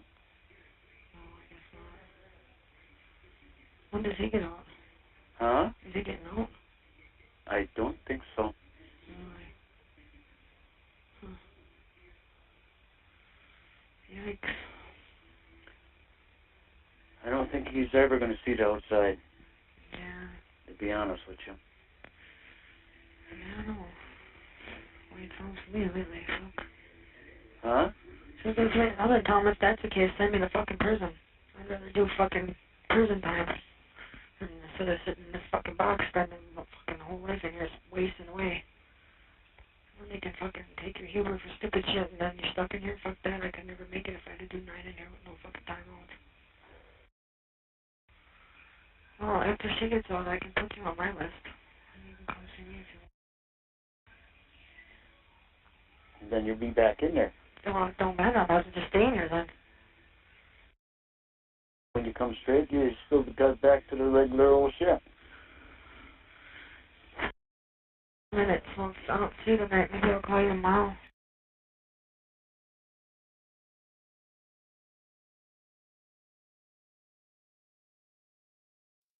Yeah, that's it for that call. It's all irrelevant. I did find that interesting though what he said about Steven. He's not getting out. All right. Doc, if you have any comments or something, you're welcome to make them while I switch calls. Just a couple of comments. I've been reading the chat. I tell you what, there's a real interesting bartering system going on in the chat involving cigarettes and Red Lobsters. Have you seen the chat? I have noticed that, but here's the thing. Wendy Baldwin could have bought them smokes, so that changes things. I think up a bit. Oh my God. That is indeed possible, Jack 61. All right, we're moving on to March 1st. And this first call is at 1813, which equals 6:13 p.m. in the afternoon. Give me just 1 second to get it linked.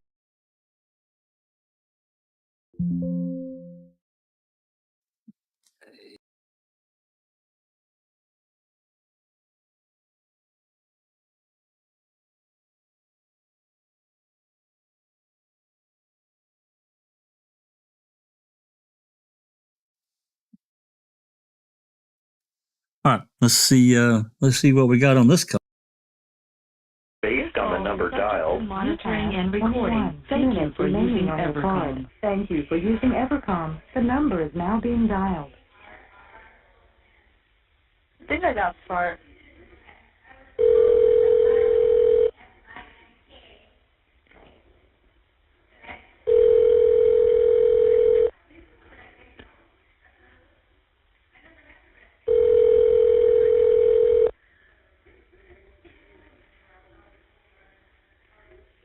You are receiving a free call from an inmate at a correctional facility.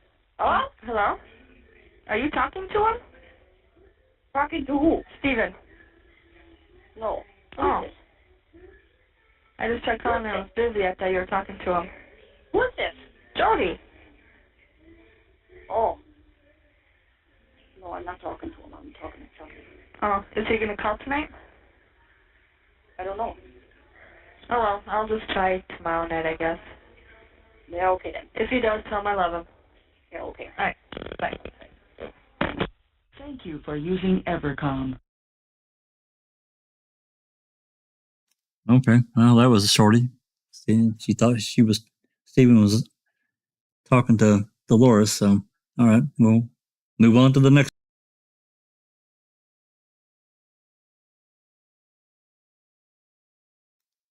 And this one is at 6:55 p.m.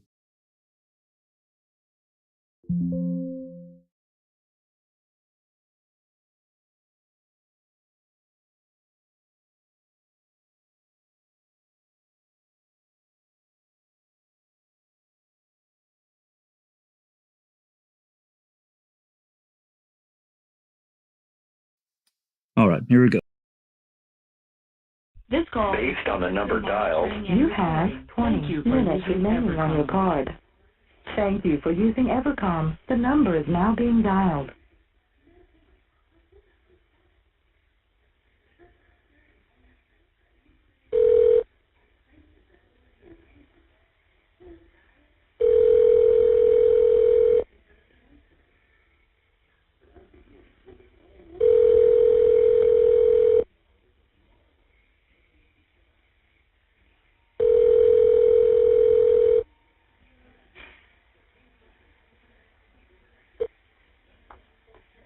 You are receiving a free call from an inmate at a correctional facility.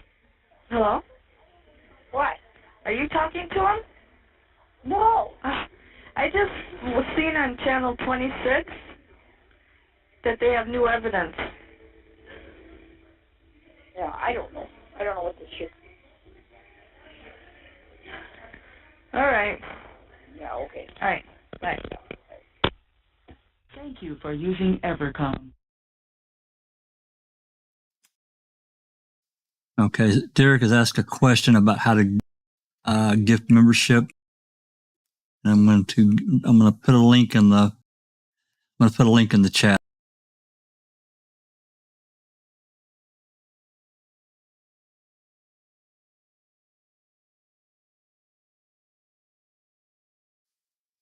Yeah, this link there's a number of things that you can do with this link, and you just have to scroll down and look at the one that says buy a gift membership, and it'll tell you how.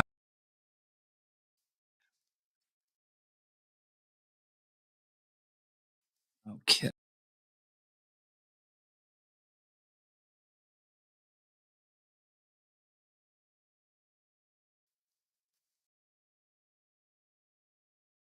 Yeah, if you follow that link, it'll explain how to do it. I know TTM Fangirl did it. Was it last week, Doc? She gifted like 10 people with subscriptions. Yes, it was. Yeah, it was very kind, very generous, and if you follow that link, it'll explain how to do it. I know TTM. That's a really nice gesture by Derek as well. It is. All right. Let's move on to the next call, which is going to be 2 minutes later, 1857. And she makes this call, and then there's 2 more after that. So she makes this call, then there's another one at 2015, 8:15, and another one at 8:17. So we'll see what we got here.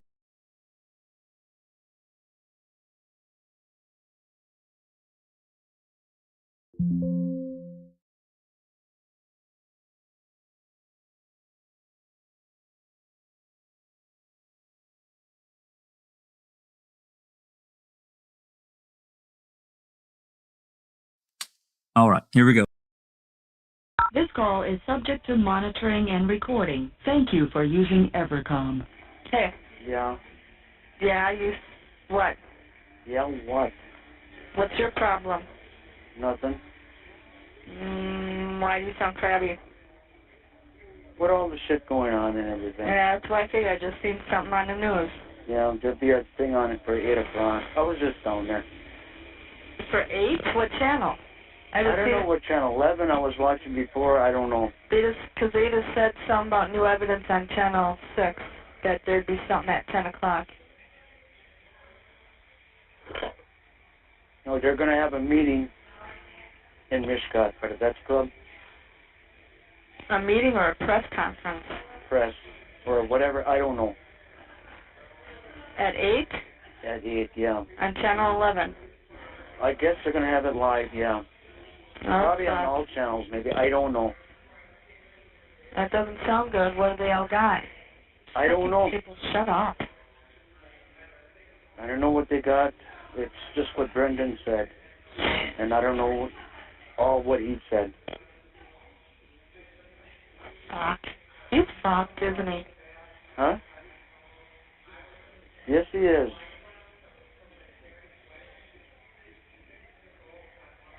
And like I said,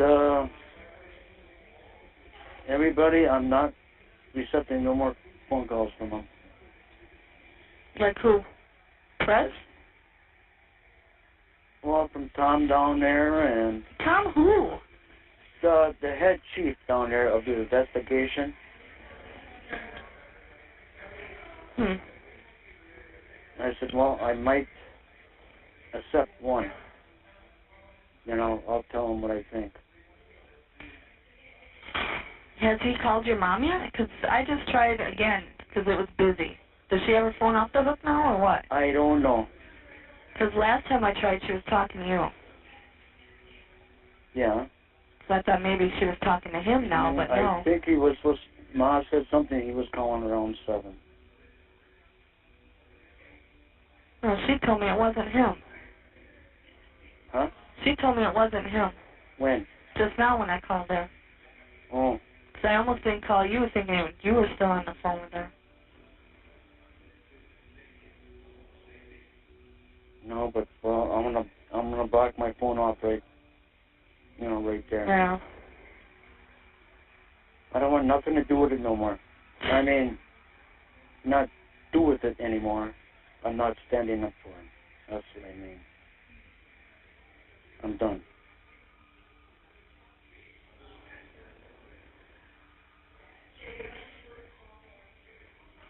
I wonder what this press, oh, fuck. I don't know. I bet he'll call after that, though, at your mom's. Huh? I wonder if he'll call after that at your mom's. I wonder how long it's going to be. It better be fucking quiet in here, that's all I got to say. Hopefully that everybody will be in AA. Fuck. Have you even talked to Barbara yet? No. Hello? Shut the fuck up. Who do you want? Who do you want?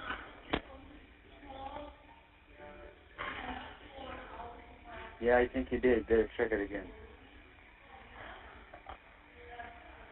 What was that? I don't know, wrong number. Oh. Fuck. But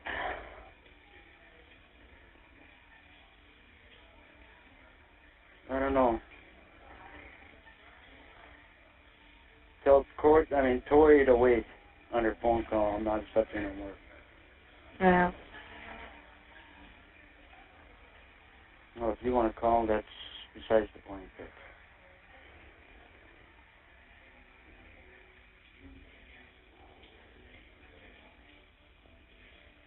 Fucking A. I know it's hard to take. I can't get over what I heard and everything else. What did you all hear?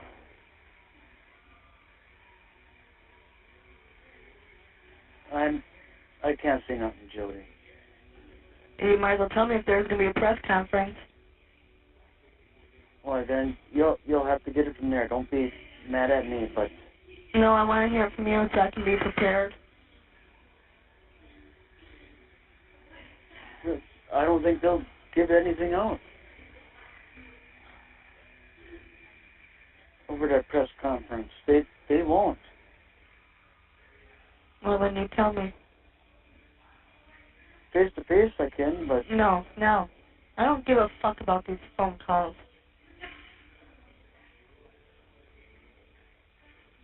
Well, I ain't going to place unless you say something. Well, then tell me.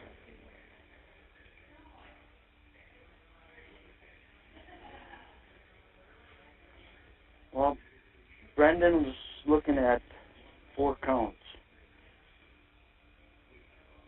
Charging with 4 counts. He was involved? Huh? He was involved? Yes.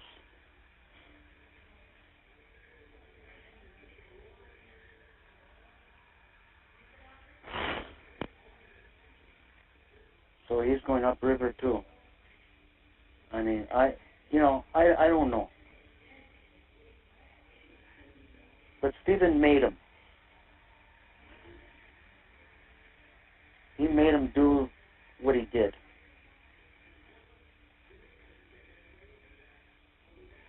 How did he make him do it? I don't know.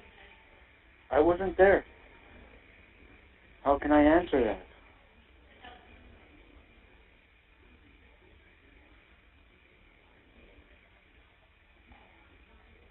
But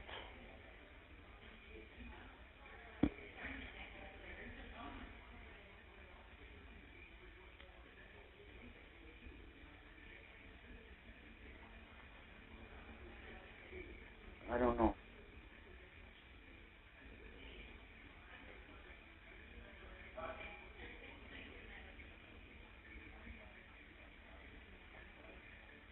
But I know you got a lot of shit to think about. A lot.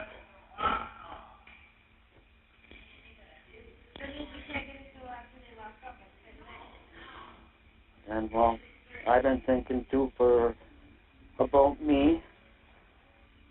If you want a relationship with me and take things slow, that would be up to you. Right about now, that'd be the first thing from my mind. Because I don't believe it yet. I know. But I haven't lied to you yet, and yeah, I know. everything else, and I'm being honest.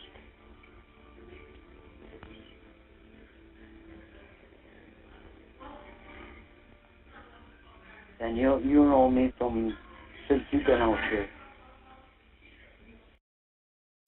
Yeah, Doc, I got to pause it here for a minute. I'm sorry for interrupting the call, but I got to kind of have to agree with Carol. This is really difficult to listen to.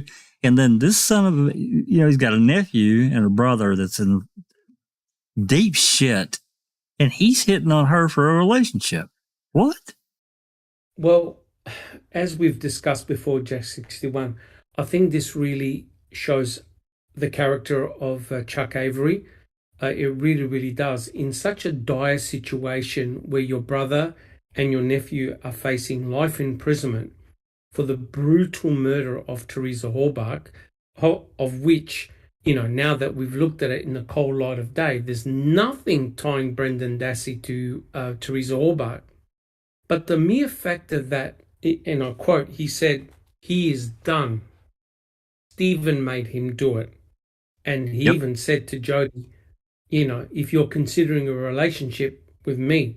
So basically, he's been able to cast aside the fact that his brother and his nephew have been charged with the brutal murder of Teresa Halbach. He's thinking about a long-term relationship with Jodi. And did you hear what Jodi said? She finally came to her senses and said, that's the furthest thing in my mind. Thank God she woke up from a bloody slumber. But Chuck, doing that to his brother? Now, how low can you get? No wonder Stephen was paranoid about Chuck, and he had good reason to. It truly is shocking. It really is. I've got no words for it, Jack 61. I know, Doc. It's absolutely just, I can't believe he said, I can't believe, number one, what he said, he did it and all this other shit. And then he goes into this chitty chat about, you want a relationship with me, I've been thinking about myself. And it's like, what? You cannot be thinking about that right now. You can't.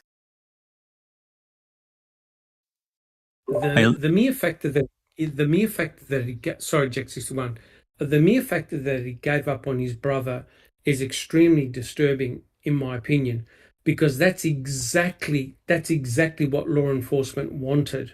They wanted a division, and the mere fact that Chuck gave up so quick to hang out his brother and nephew out to dry is truly shocking, in my opinion. And remember, this is a family that's got a long history of mistrust to the MTSO. And has Chuck all of a sudden forgotten that his own brother was put in prison for something he didn't do, that he was targeted by the sheriff, Kaseric, and by the DA, Vogel? Did Chuck all of a sudden just forget all of that, right? And to throw your brother under the bus and nephew like that, I hope these words come back and haunt him, because if Stephen and Brendan are ever exonerated, neither of them must ever return to the salvage yard. Do you agree, Jack 61? Absolutely. He's got no friends there. He's got no friends there. That's no right. Friends. He's got to stay completely away from there. I don't know how he was able to, other than a lack of empathy and a lack of compassion for, what Stephen went through, being locked up for, an extra 12 or whatever years beyond what he should have served. And then his nephew, Brendan, he knows Brendan is just a meek, mild, slow child, even though he's 15, 16 years old. And he's just eating this shit up, hook, line, and sinker that he's being told without nothing. Without a fight, without any type of fight. And I think that's really telling, because I don't think I've heard Chuck say, hey, I know my nephew. He likes staying in his room and playing video games. I don't think he's that type of kid. No, nothing. He's actually resided in the fact that, oh yeah, Stephen, Brenda did this. They're gone to prison and they're never coming out. Oh, Jodi, by the way, are you interested in a relationship with me? What the hell? Yeah, exactly. I just don't. I don't understand that mentality at all. I know that Chuck is getting a little bit older in years by this time, and he's probably wanting some semblance of a relationship with someone. But boy, did he ever pick the wrong time to talk about it. Oh my God. Correct. And also the lack of sensitivity, right? Yeah. When you think about it, you look at it from Jodi's perspective, Jodi would have some form of grieving, right? In her own manner, to think, oh my God, did my fiance, who was just about to get $36 million, really do this? Doesn't make any sense. No, Chuck made a move on Jodi at her most vulnerable time. That's pretty bad. It's terrible. It really is. Well, I want to just briefly thank Derek and Cherie. Derek gifted, I think, 10 people with membership stock. I think that's really, really awesome. We can't thank you enough. It is. And he's Cherie. From Adelaide. He's from Adelaide. He's from my home state. Really? Yeah, apparently he's a builder, and he has his workers listening to Foul Play, which is so funny because every time the nurses come here, guess what we're listening to? Our podcast. And I reckon I've got at least 20 subs from the nurses that come to visit me. So that's a great pay it forward, isn't it? It Awesome is. by Derek. It really is. And Cherie, I think, gifted some as well. And she's a member, and she gifted some out. So we really appreciate the support. I thought I saw a couple of comments here.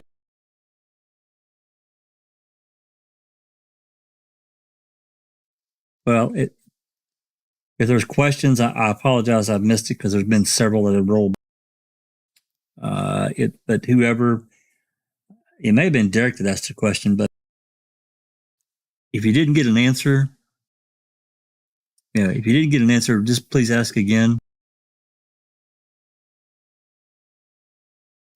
Yeah.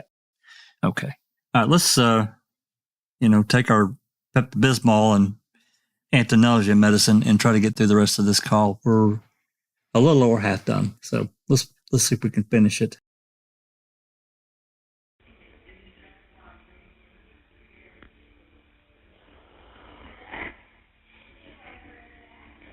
I don't want to rush into things.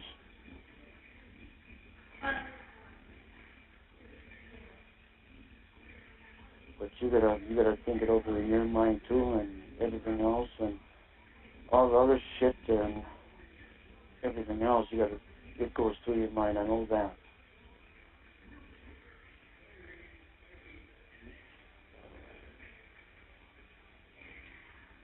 But I'm trying to get right now. When they said the scene and everything else, I'm trying to leave it down there by Rolly. They're his property. Because all they found was the vehicle in the yard. But anybody can put a vehicle in the yard. Yeah.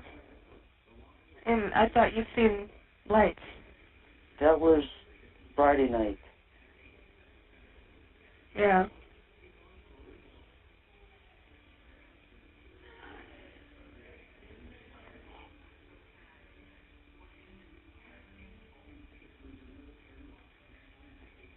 So I don't know. I don't know when it went down there or when, Yeah.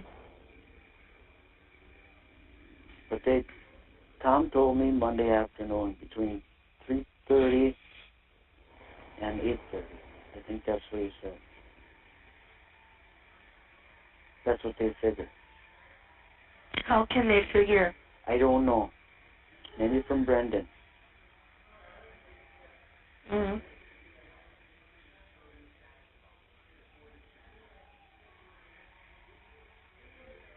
No, well, Ma said too that he said that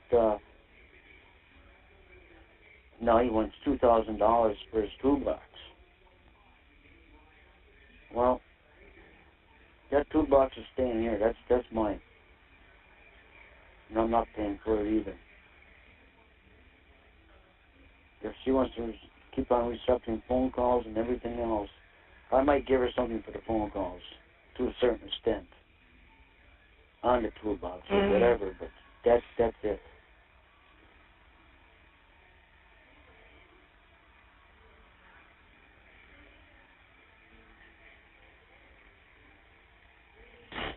But all I can say right now is you take it easy. Don't go berserk or whatever.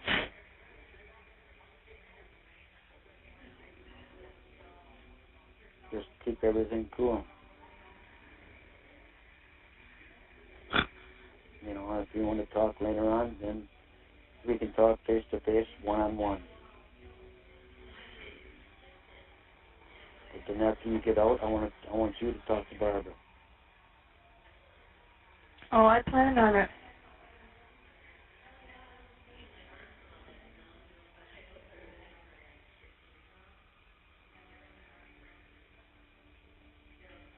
Yeah, if Stephen did it, why did he bring a 16-year-old kid into it? That's what I don't understand. His life is shot.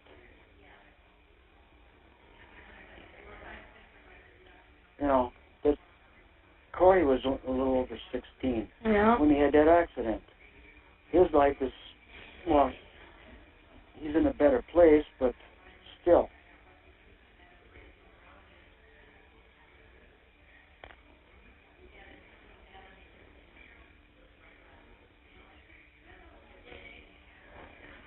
I don't know.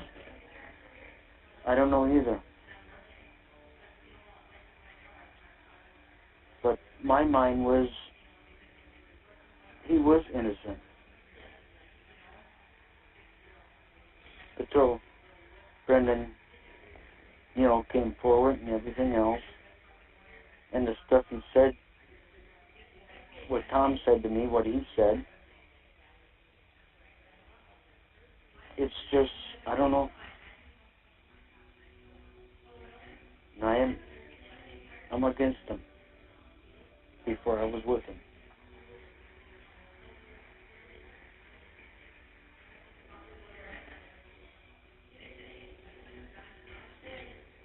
God, I wish it was Monday already. Yeah, I bet.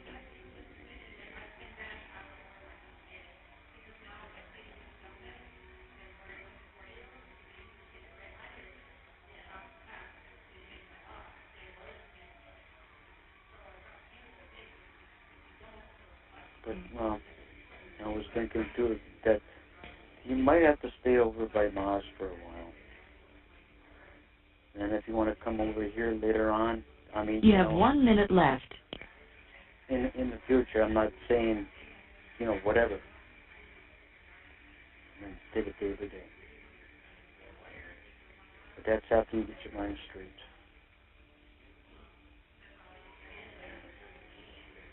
Don't say nothing to Tori. Mm.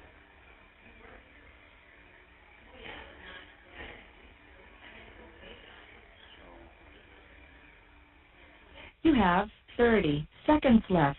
Okay, we know. If you want to call me back tomorrow, that'll be fine.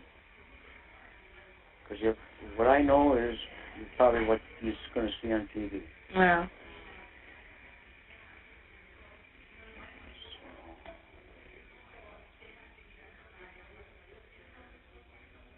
Oh, call your mom. Let her know that I might be calling later. Thank you for using Evercom.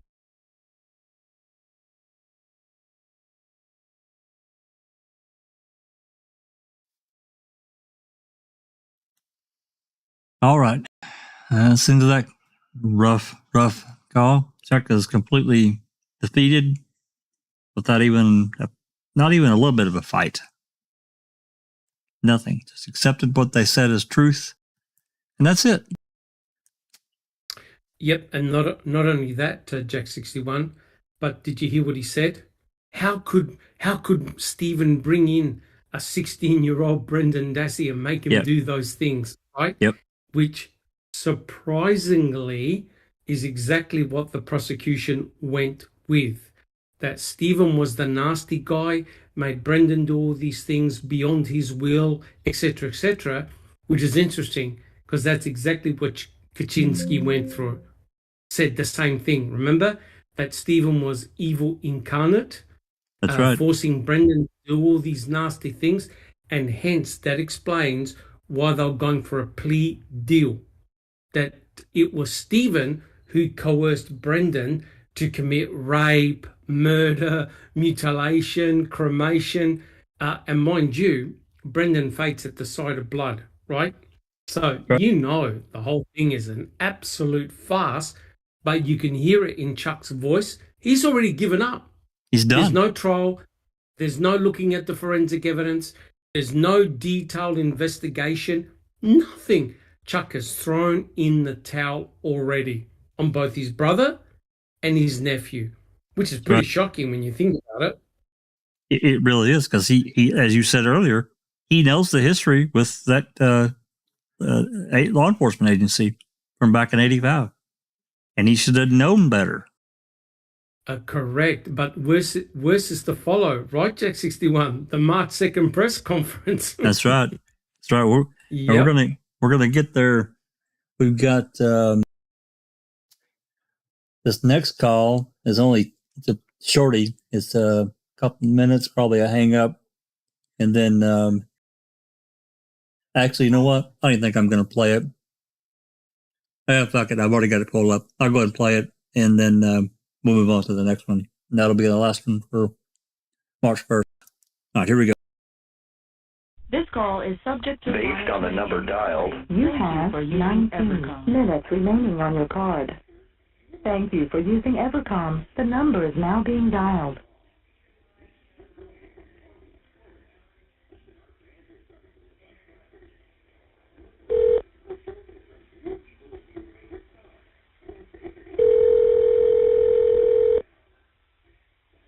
You are receiving a free call from an inmate at a correctional facility. Hello? Hello? Yeah? Are you talking to him? No? I just seen the press conference. Yeah. What's gonna happen? They ain't gonna let him out. I don't know. I don't know what's going on. I'm gonna call the lawyer tomorrow morning. If you talk to him, tell him to call around 1 or 2. I don't know. I think they threw him in the hole. Otherwise he would have called. That's what I figured. Well, if you do talk to him, tell him to call around 2 and I'll try around 2. Yeah, okay. Alright. Yeah. You take care. Bye.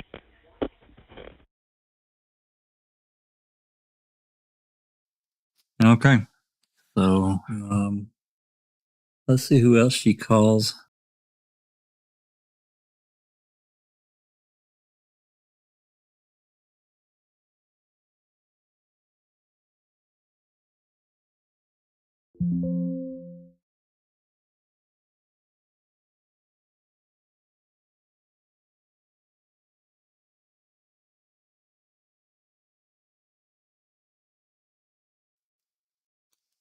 All right, here we go. This call is subject to monitoring and recording. Thank you for using Evercom. Hello? Hello. Yeah. What? You taking a piss? You know where I am right now? In the shower. Yeah, that's right on. I can hear the water. Well, get out. Put the phone down and get out. Why? So I don't have to listen to you take a shower. Wish I had company, though. I'll tell Tori. What? I'll tell Tori. Knock it off. What? So you didn't even watch the press conference? It just got off. I watched it. They didn't really say much. No. So they have him in custody, huh? Who's that? Brendan. Yeah. Here? I don't think so. I think Sheboygan. Sheboygan? Yeah, what I heard anyway. Oh, jeez.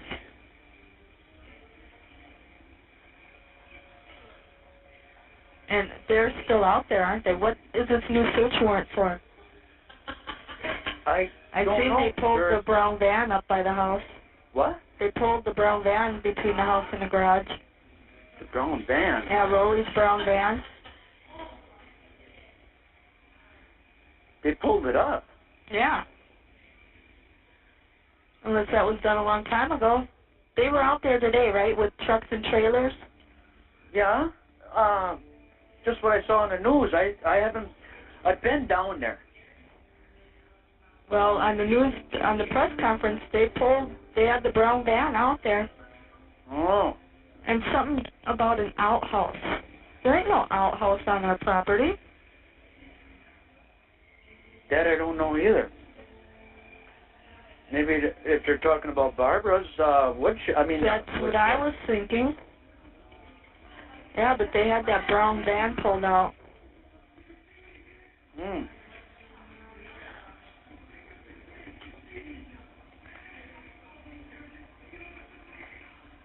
I don't know, he hasn't called your mom yet, so they might have him in the hole. Very possibility. I said, well, if they let him out and he calls, tell him to call at like 2 tomorrow. But they're going to have another press conference or something like that. At 2 o'clock, yeah.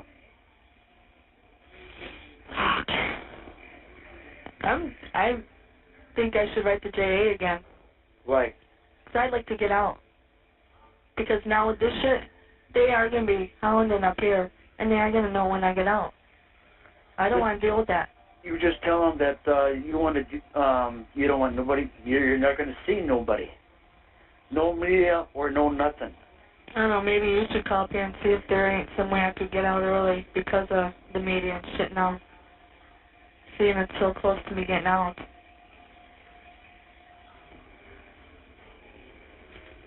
Or maybe I'll just write and ask the JA to speak with me. Oh, that would be Mary, but... Mary has nothing to do with it. JA has to give me early release.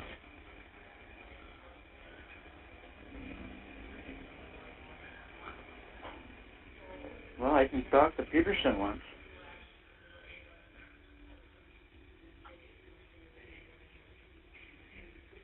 Yeah, do it. Well, he's not in there today. I mean, I know that.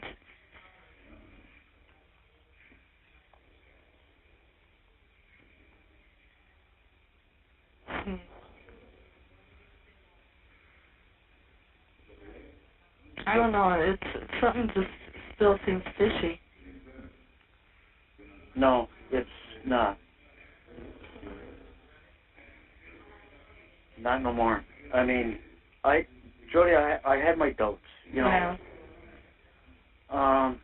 Like I said before, he came forward and everything else, and... But why after all this time? Why didn't he come forward before? And according to them on TV, they put it together and he really didn't go to them. It sounds so like they were hounding him and he just finally broke. But it's something to do with school, because he was seeing the shrink in school and everything else. It started from that, I'm pretty sure. Don't quote me on it, because I don't know nothing there, you know. But I'm just saying.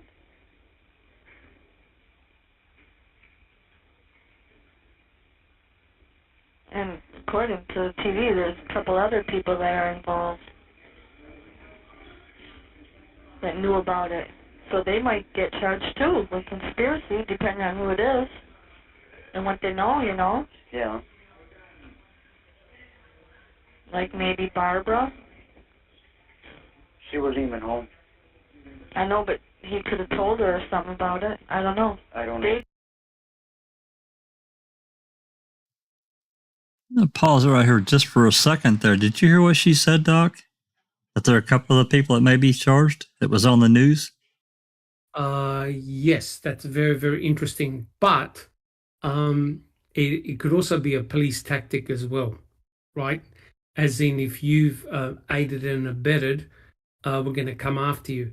They did that. The judge actually said the same thing during the Alex Murdoch trial, that if anybody aided and abetted Alex Murdoch, we're coming after you.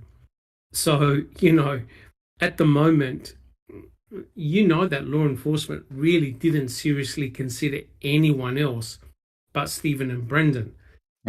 So I actually have not heard that they were after anybody else in terms of there were others involved in a conspiracy.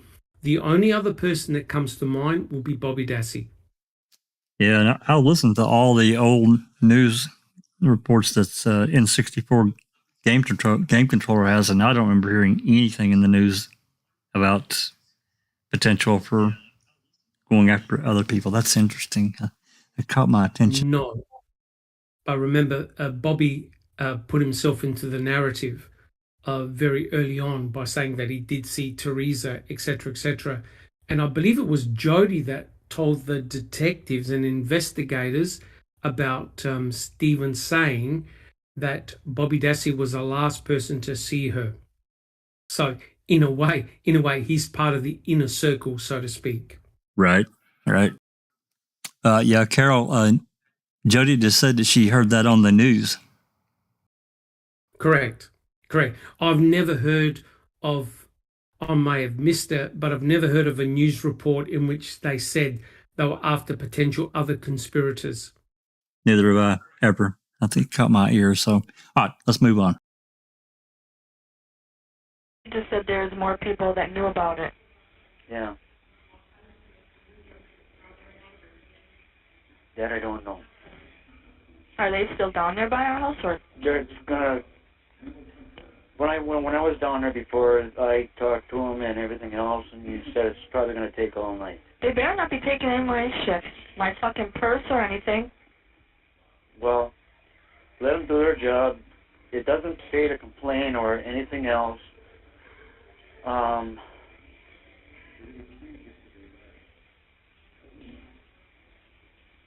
And later on, if you do, when you get out and stuff, if you need some extra clothes, I got some extra money put on the side here, but. No, I got all my clothes down there. They better not be taking my clothes. Well, I don't know, Jodi. But maybe it's your best places right there for now. Yeah. Unless I fucking disappear somewhere.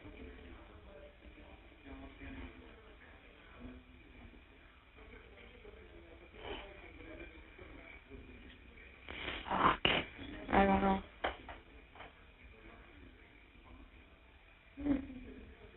I don't know either. Corey might be going to the home too. For what? Taking somebody's half of a pill. Mm. That's one reason I don't want to be involved with Yeah. it. That, and she said, well, smoking a joint and everything else, Yeah. I won't go for that shit. Well.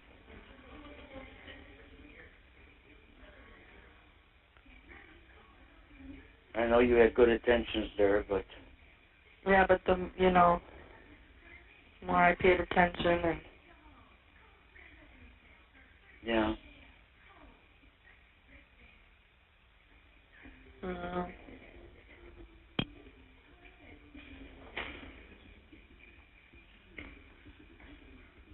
I don't know either.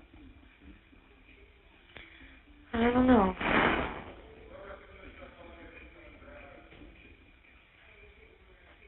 I'm wide awake. Usually I'm kind of dozing off a little bit. Well.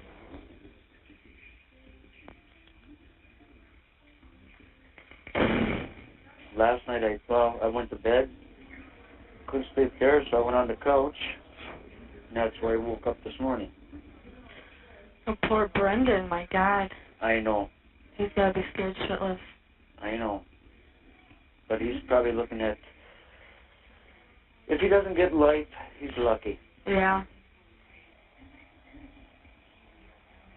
I guess, Mike Halbuck's gonna have a conference at 9 tonight.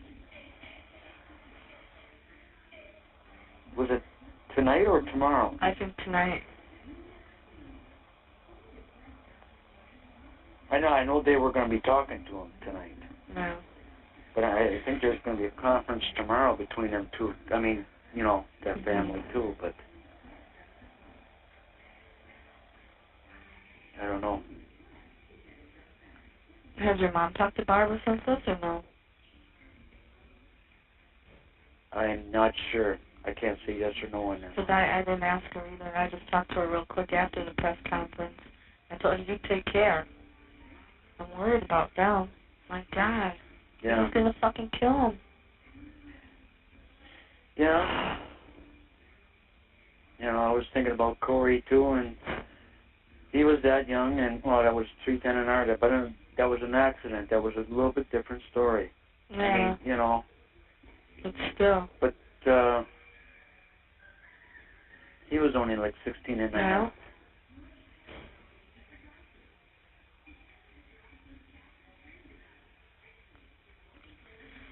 My God.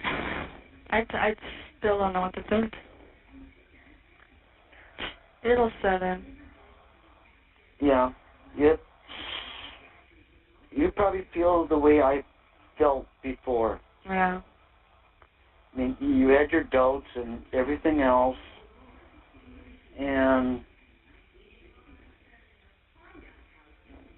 I guess your mom's calling his lawyer first thing in the morning.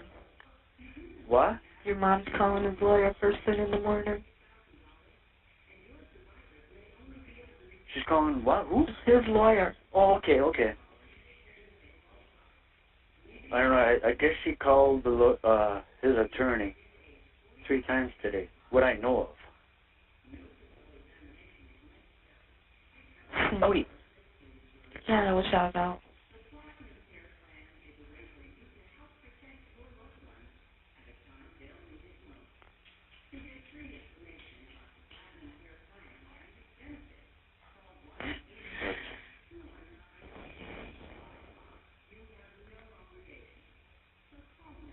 I don't know. Mom went to the doctor tonight. Yeah, what happened with that? I don't know. She didn't say.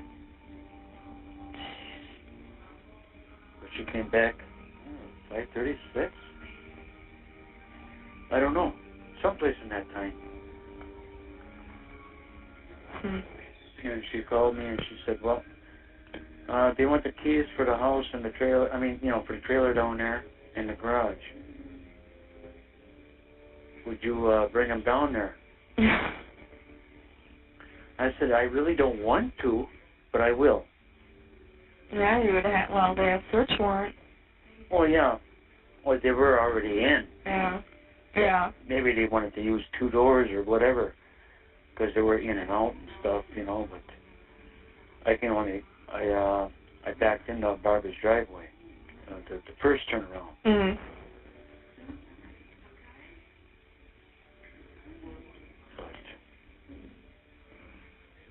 And I asked them tomorrow if they're still there. I said block off the road over by the mailbox instead of my driveway. Yeah. And they were real nice about it and everything. And so the customers can come in and out. Mhm.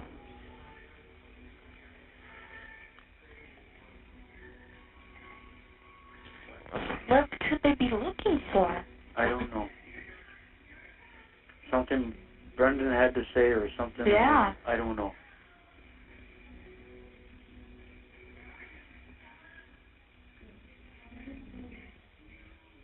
But all the phone calls I got from people and everything else. I thought there was so much evidence proving that he didn't do it. Yeah. I mean, there was evidence that other shit too, Mhm. that he was innocent of the crime, but I don't know. And when Brendan spoke up there and said whatever, should I believe him or shouldn't I? Yeah. Well, I did. I am believing him.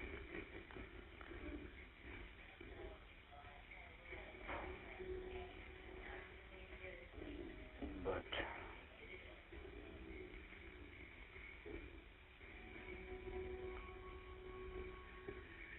I don't know. I don't know.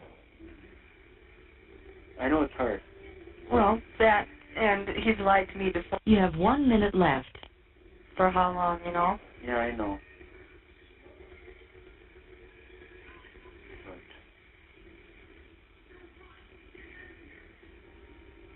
But you can call me back tomorrow night too and stuff. Yeah. Well, I get out Monday, so Yeah. why waste the money when you don't really have it?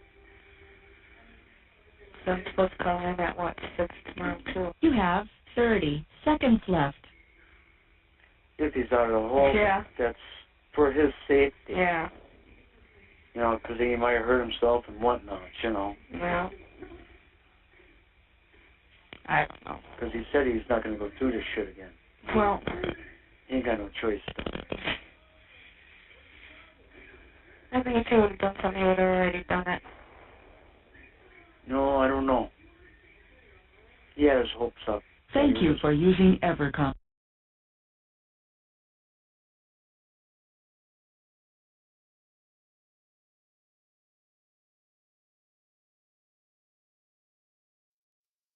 That's such bullshit, Doc. I swear to God. I just glad my iPad's not near me. Well, what do we say? unfortunately we can't choose. We can choose our friends, but we can't choose our family, right? That's right. When you've got someone like Chuck who's being incredibly fatalistic, basically has accepted that his brother is guilty, has already given up on Brendan, which is truly remarkable. And it's interesting what Jodi said, Jack 61. Oh, I wonder what they're looking for. Well, we know what they we know what they were looking for. The Absolutely. bullet fragment, but also they went back into the trailer and they were looking at the bedhead, because remember Brendan was telling them, the investigators, that Teresa Orbach was tied up, Pinned her up. arms and her feet. Yep, correct, pinned up. And I'm not sure whether at that stage they took away the bedding, the carpet, and the wood paneling on the wall to forensically test it. And we all know what happened. The investigators found zip, nothing, nada. Yep, that's exactly right. I noticed also maybe I've seen this. It almost feels like there's a memory there. She's talking about they had a brown van pulled out that she saw on the news as well. Some brown van. I don't know what the fuck that's all about. Was that the van that they were selling? Well, that Bob was selling? Well, it might have been. I thought it was maroon, but I don't know. It could be that one, Doc. Yeah, because that's the one that had crime scene tape around it. But it really is. It's a terrible tragedy. But I'm really glad we're listening to the calls, because it really puts us there. It really does. The calls really put us there. It does. It's a whole other side of this story, because every time Stephen and Jodi get on the phone, it's a fucking fight, and you don't get anything except their drama. So all right, correct. I tell you what we're going to do. We're going to try to squeeze a couple more of these calls in before we call it a night. This next call it's a shorty. It's only looks like 3 minutes. It's moving on to the next day on March 2nd, 2006 at 11:01. So give me just a second to pull it up.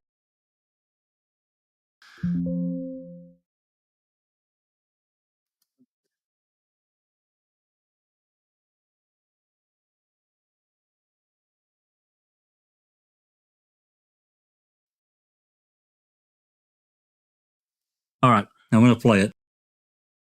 Based on the number dialed. Monitoring and recording. Thank you for using EverCom. Thank you for using EverCom. The number is now being dialed.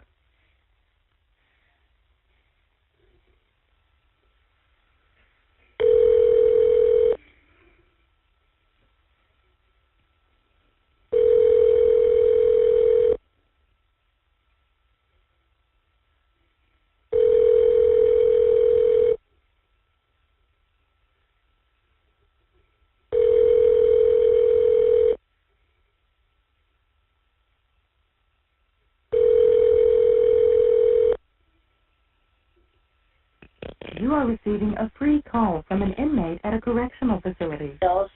Hello? If I can get to you right now. Thank you for using EverCom. Well, damn. Okay, I can't get to you right now. Okay. All right, we're just gonna move on to the next call. It's at 11:04.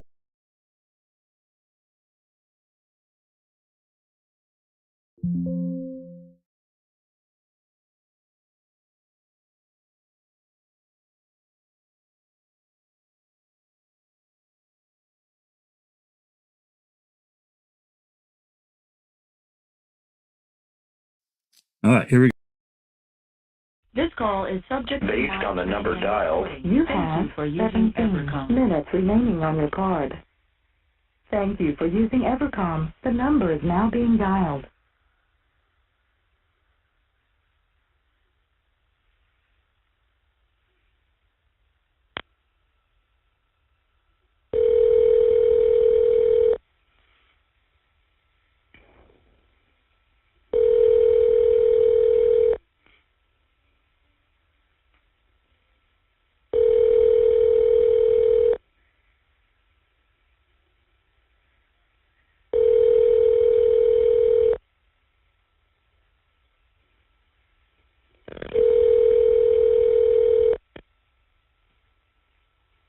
Thank you for using Evercom.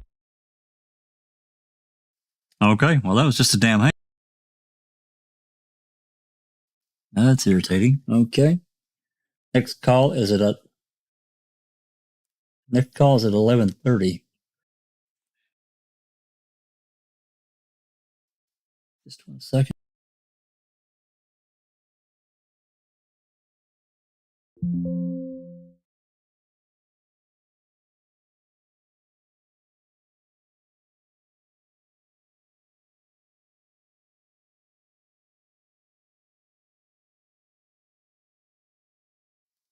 All right, here we go.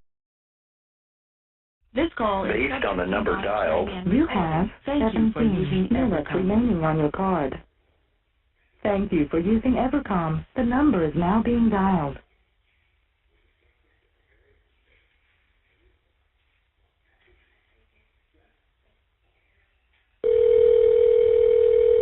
This is not going to be a very long call either. Hello? You can see that. Hello? You are receiving a free call from an inmate at a correctional facility. Hello? Hello? Yeah? Have you heard from him? Nope. Well, what the hell? I don't know. What time was his visiting last night? Huh? What time was his visiting last night? There is no visiting on Wednesday. Oh. Why did they have her on the news again? Well, I don't know. I thought, what, Channel 26? Yeah. I don't know. They were going to go talk to her. That's all I know. I don't know. That's pissing me off. Are you there? Yeah. Oh. I don't know. I don't know what there was. Well, once your picture's on the TV, you're going to have it on there all the time. We were on there yesterday, too. I wasn't. Well, you maybe weren't, because that's from a long time ago then, when you were on. But they had us on there, too. Yeah, well, he doesn't need to have her going on TV if he really cares about me. But you don't even know what they're doing. How can you say anything? I think it's all a bunch of horse shit. You can't say nothing if you don't know. He ain't got no TV. He ain't got nothing. I don't want none. He ain't got nothing, so how can he see anything? I don't know. You see it on the TV. Well, he can't see that. Well, they said on TV that she had come from visiting him. Who knows when that was, though? It's Jodi. I was just wondering if he called you, 'cause there's only like 8 minutes on here now. Oh. And he hasn't called, so I won't try after 2 then. I'll just try and wait till 6. Yeah, okay then. Unless I you don't know think... if he'll call, but... Well, I was just going to say, you think he'll call after the press conference at 2? No, I don't think so. Alright, then I'll just try at 6. Yeah. Alright. Bye-bye.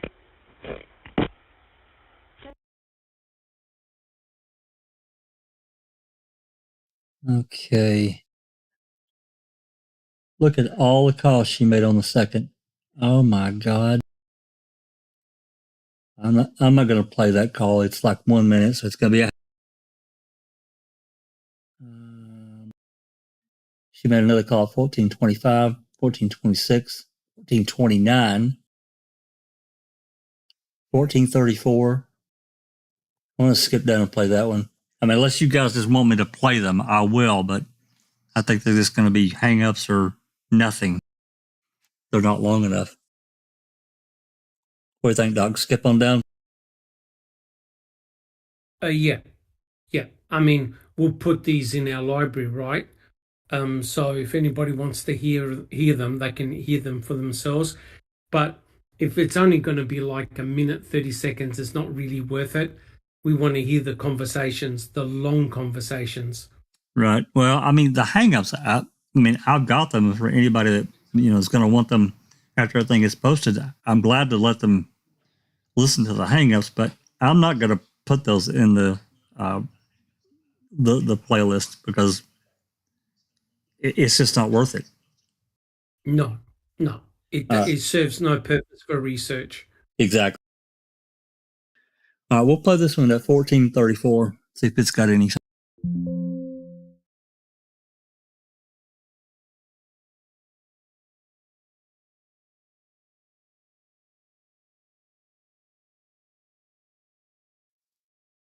All right, here we This call is subject to monitoring and recording. Thank you for using Evercom. Hello? Yeah. There's madhouse over there. Not really, no. Oh. Because I got no press up here. Oh. I bet they're taking my bed, aren't they? I don't know. Did your mom watch a press conference? No, she's not home. Where is she? She went downtown to get stuff for Dad to go up north.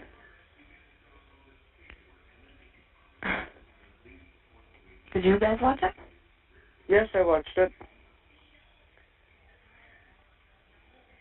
I don't know if I believe it. Believe it.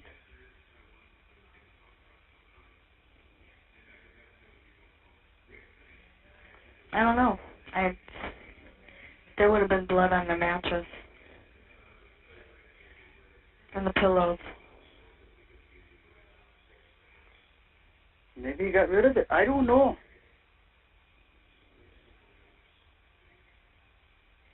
They would have said something earlier about there being DNA on the shackles. Face it, Jody. Shut up. You don't know what the hell y'all did. Or they did. That's a shame on Brendan. Yeah, it is.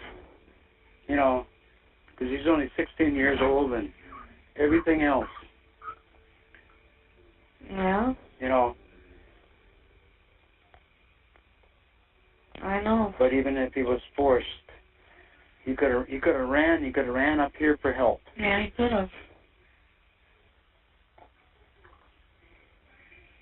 I think he could have ran a little bit faster than Steven. You know. I don't know. Yeah, but see, they said too that he was walking up there and heard her screaming. Huh? He said that he was walking up to the trailer and heard her screaming. Yeah. Nobody ever heard me screaming for help. And our windows were open.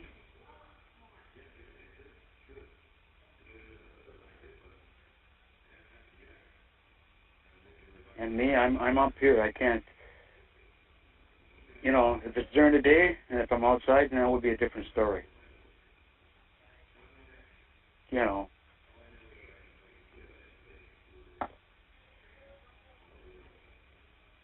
But it depends what the way the wind was going that day too.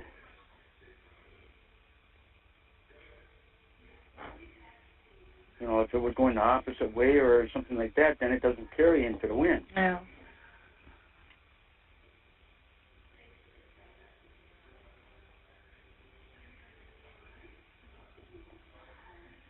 When's his visiting days? His? Yeah.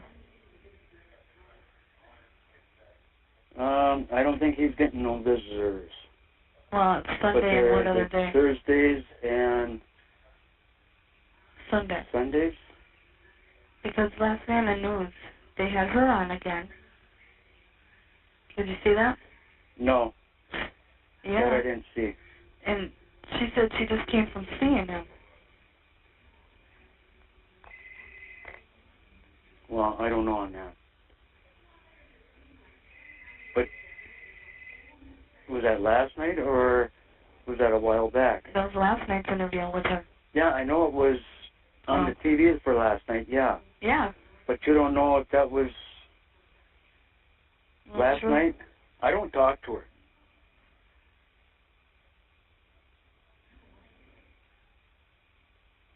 He hasn't even tried calling, has he?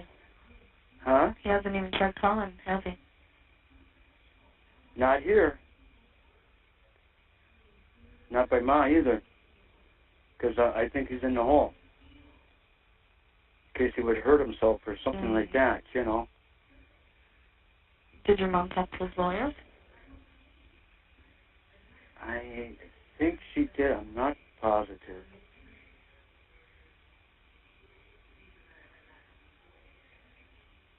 But we're not signing no papers on the land. Because they got to be signed to be notarized or whatever. Does your mom know that?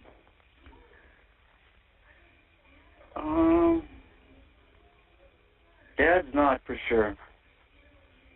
And they need both signatures on the abstract or whatever. Yeah.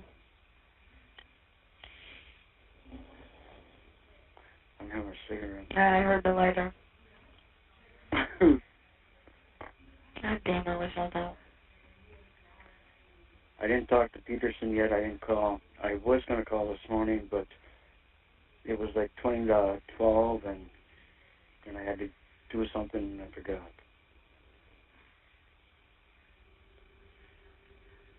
But I will talk to him. Even our early release, from the night to the morning. I am morning. Huh? I am morning. I know you're morning, but maybe I can pick you up at night. No. Be easier on me. Fuck.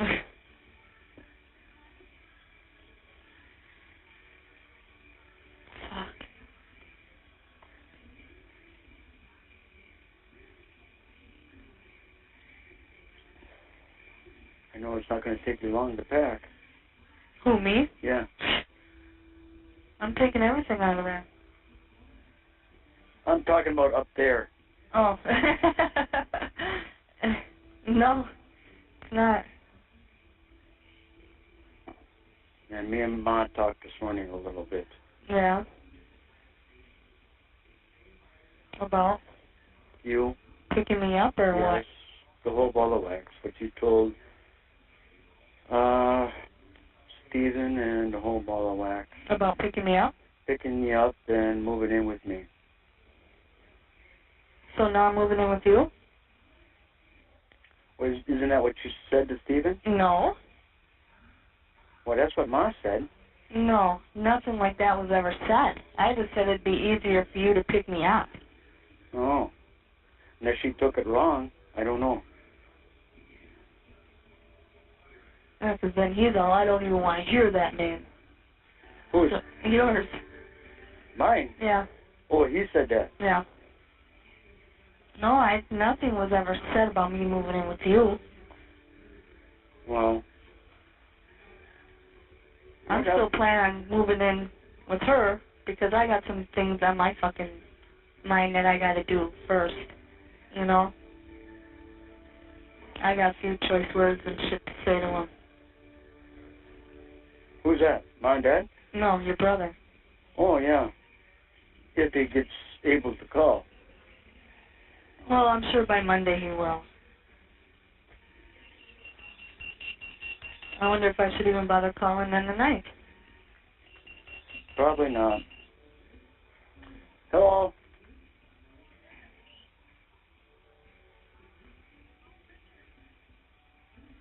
I'll call you back in 5-10 minutes. Can I?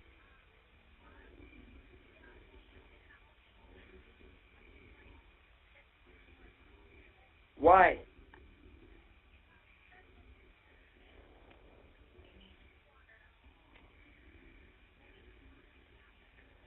Well, come on over by me. I'm home at the present time talking to Jodi. Okay.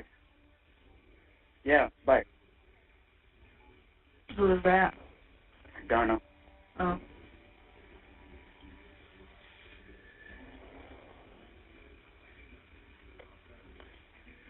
And what'd she say about you picking me up?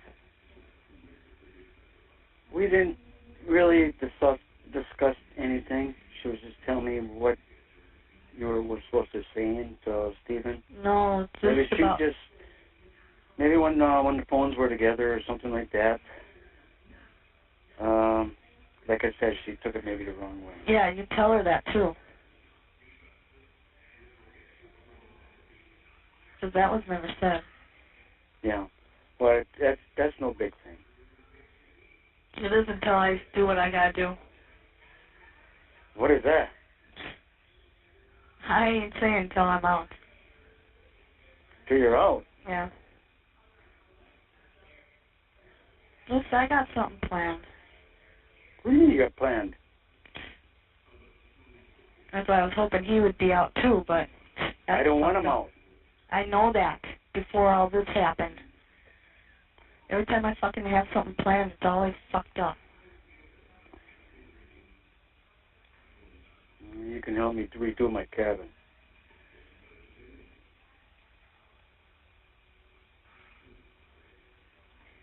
Yeah, I need a place to hide away. Yeah, just to get away from everything, yeah. I'm taking his truck from him. That's already promised to Rolly. I don't give a fuck. Then I'm gonna destroy it. Well, it kind of is. I don't care. And I'm gonna tell him that. All we're taking off of it is the plow. Well, you don't do nothing with it until I talk to him. You got that? And don't tell him what I'm thinking. Whatever. Well, actually, I don't know if I even want it, but fucking A, I deserve it.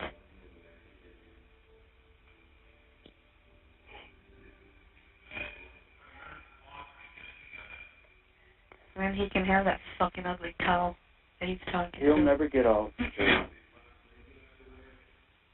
Well, he can still have her. Sit and fucking lie to me. Well, it's... How the hell you say that? Water underneath the dam or something like... I don't know. It's old news already. Yeah, I know, but still. It pisses me off.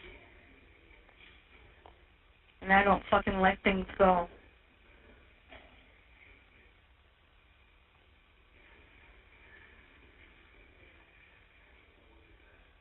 My phone wasn't off the hook. Well, then somebody was trying to call.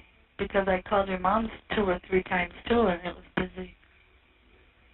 And I called... That phone's been running off the hook. Yeah, I bet. I tried her cell phone, and she has it off.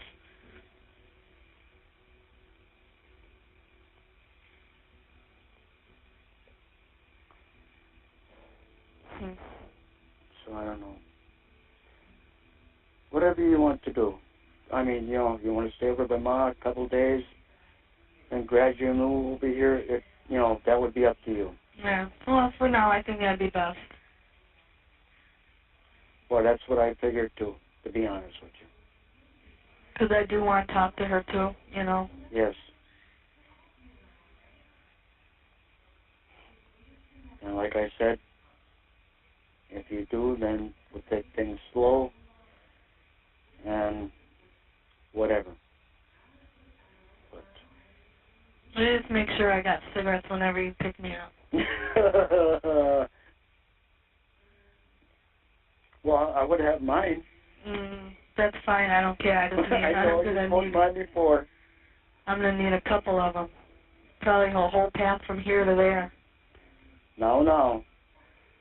And a big Mountain Dew. Mountain Dew? Yeah. Better rot your teeth. So a Coke. Well, you said you wanted Pepsi. I don't drink Pepsi. You don't? No. The only real soda I drink is Mountain Dew. And if it's the other soda, it's diet and something mixed in. Yeah. And I can't have that, so. My phone call's beeping in again, but I don't give a shit. It's probably press anyhow. Probably. You have 1 minute left. Have you heard from Barbara yet? Yeah, she's out here now. So, I want you to talk to her after you get out. And I'm going to. Tell her I'm sorry. Yeah. Whatever, you know, tell her. I think they're all done down there. Yeah. Because they were up here. Well, you have to find out what if they all got or whatever. That don't make a difference. They got the floor all gone. You have 30 seconds left. Or most of it anyway. Well, I was just wondering about my bed.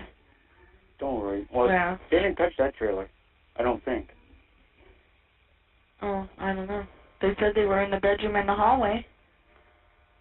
Yeah, in Rollies. Yeah, Yeah. that's where my bed is. Huh? My bed? In the hallway? No, in the bedroom. Oh, you're okay in the spare room. Thank you for using Evercom.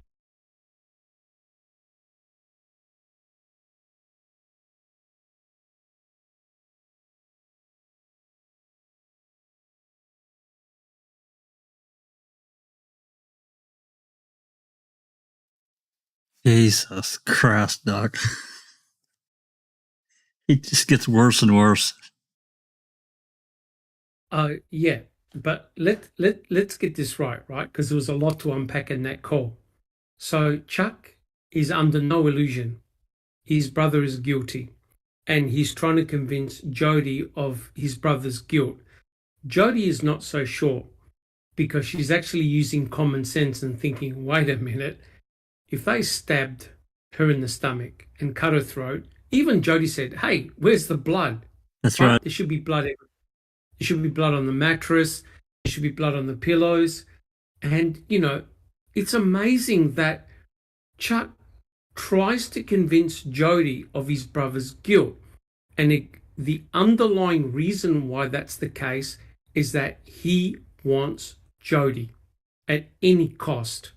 And you could see that he felt really downhearted when he said, oh, your mum said that you're going to move in with Jodi. No, that's not right. I never said that. And you could tell that Chuck was very disappointed in Jodi saying that. Absolutely. And interesting, she made... Sorry, Jack 61. No, go ahead. She had made the comment about Brendan hearing the screaming, and she thought, wait a minute, no one ever heard me scream, and we had the windows open. So it's amazing that she's using her common sense, and even at such an early stage, even she's going, come on, what Brendan's saying is absolute bullshit. And it's a real pity that Jodi never said anything about the bed, the orientation of the bed. Because that would have been very, very interesting if she said, oh, yeah, the bed was under the window. Well, that's when I remember it last time, which would have been in August. And I wonder what Chuck would have said. Oh, no, by the way, the bed is 180 degrees to what you saw it as, which further goes to show that Brendan was simply making it up. So to summarize, have a look at this. We've got Chuck, we've got Barb, we've got Earl, we've got Candy. All of them have got their doubts about Stephen. They believe in his guilt. Jodi's sort of like still tossing it up in the air, and only Ma and Pa have got Stephen Avery's back. So the majority of his siblings all believe he's guilty. Oh, yeah, especially after that press conference, which was the exact effect that Kratz wanted, right? So correct. One more thing I noticed, Doc, and then you can comment. After Jodi was saying that about no one ever heard me screaming, Chuck jumps in and says, well, if the wind's blowing a certain... Like, what the fuck, man? Are you kidding me? Yep. So you know what he's saying? What he's trying to do is divert any type of reasonable questions being asked by Jodi. Oh, the windows were open. How come nobody heard her scream? And then, can you believe it, that Chuck gives a reason as to why no one heard the screams of Teresa Horbach? Oh, it really depends on where the wind was going. And correct me if I'm wrong, but wasn't it Chuck Avery who mentioned the fact that if there were gunshots on the property, he would have heard them? Yes. So all of a sudden, he can't hear screams, and he's surprised that someone had shot that rifle 10 times and he didn't hear it. So what type of funny game is Chuck Avery playing? It's bizarre, Jack 61. Well, you have to wonder about his thought process because, it may have been Dreamscape that said everyone had their own agenda, and that's exactly right. That's 100% correct. Everyone did have their own agenda, but guess what I didn't know, and that is that Jodi likes Mountain Dew. So It's not only just Stephen. Jodi likes Mountain Dew as well. And Interesting. Coke. And Coke, not Pepsi. Correct. Not Pepsi. Correct. All right, we've got. I'm going to play. Actually, this next call is it appears to be a short call because we got a 603 and then a 606. But I'm gonna. So she just. You know what? Yeah, I'm gonna go ahead and play it. It's a 3-minute call. There might be some kind of connection here.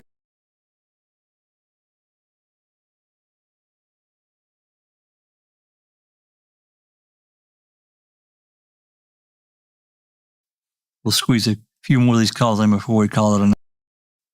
All right, here we go. Based on the number dialed. Monitoring and recording. Minutes Thank you for remaining on your using card. Evercom. Thank you for using Evercom. The number is now being dialed.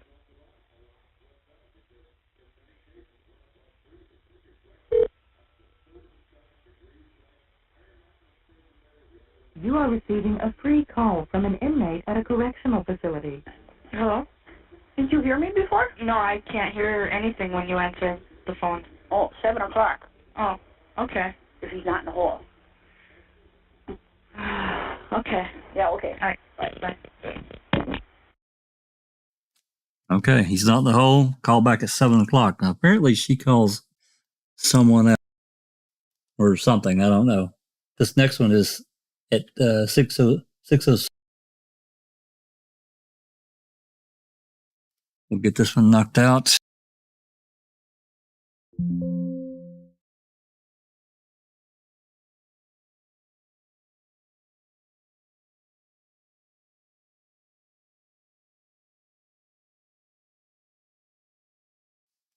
All right, here we go. This call is subject to monitoring and recording. Thank you for using Evercom. Yeah? Yeah? What's so funny? Did you hear me when I picked up? I can't hear anything once you pick up. I said, Debbie here. Ha ha ha, you're fucking funny. This is a full-length call, by the way. Or Are close. you going to call him at 7? Yeah? Mm. He's going to try to buffalo you. Let him try. What has he said to your mom? Well, I was listening on the phone. I figured you were. Why hasn't he called before now? He was in the hall. He Okay. just got out at, I think he said 3:30, roughly. I'm sure he called Debbie right away. No. What, did you just watch 26? No. She was on it. She's up there. Whoops. Really? Well, yeah. I thought you guys would have 26 I on. got 5 on. 26 was going to be there, what I heard this afternoon. Really? Mm-hmm. What the fuck is she up there for? So she'll probably be there, which she's got a 20-minute visit. Huh? 20-minute visit. She'll probably get him on, 26 on the way out. Oh, yeah? Ask him what she talked about and everything else.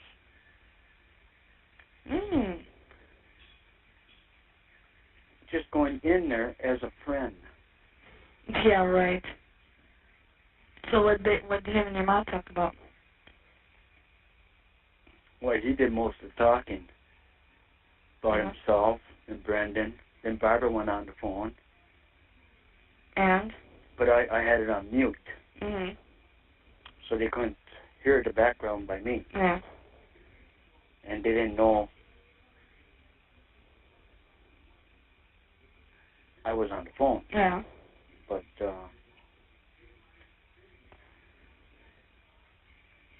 and let's see here. Well, he asked if you called, and she said, no, I didn't talk to her, or someone else out in the garage did. But she didn't say no names. Or did she know I called? I No, she must. think she did. She does.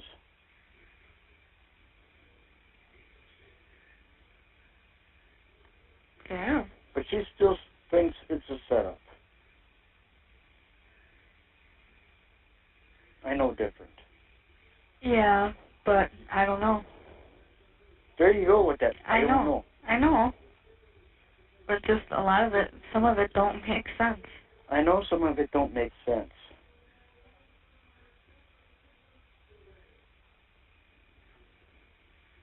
And I was talking before, the bed, my bed, in the big bedroom, not in the spare bedroom. That's Rolly's bed. I don't want that bed. My bed? That's right. Why would you have my bed? I'm asking if they took it. I don't know. Probably.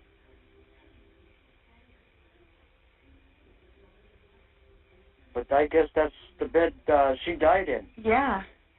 That's what I want to know. Why is, well, that's one thing that doesn't make sense. Well, what I heard so far, he had a canvas on it. Okay.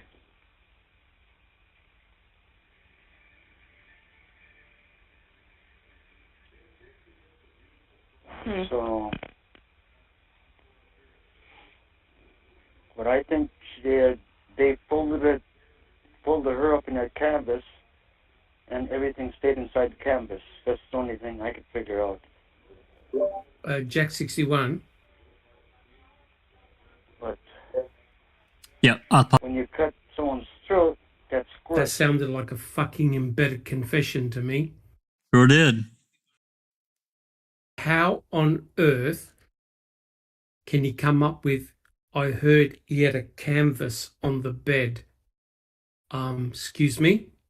Can anyone make any sense of that, considering that Brendan never mentioned a canvas on the bed? And what is quite chilling, did you hear what he just said? I know different. Holy shit. What's going on here? Yeah, I did hear it. Makes my head implode. God. And not only that, did you hear what they said? That's the bed she died in. Yep. Oh my God, this is starting to get real surreal real quick. Actually, I want to back this up a little bit so we can hear it again, Doc. That's chill. It's chill. It's chill.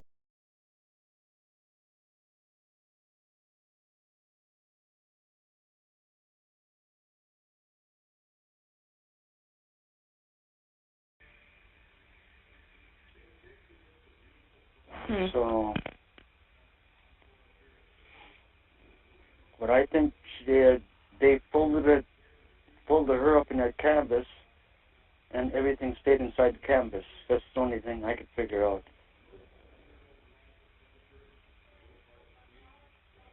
But when you cut someone's throat, that squirts. That I don't understand there.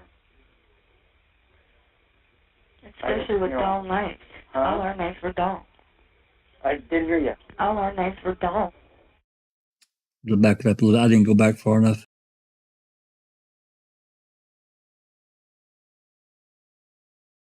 My bed? That's right. Why would you have my bed? I'm asking if they took it.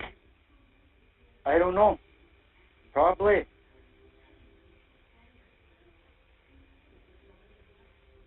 But I guess that's the bed she died in. Yeah.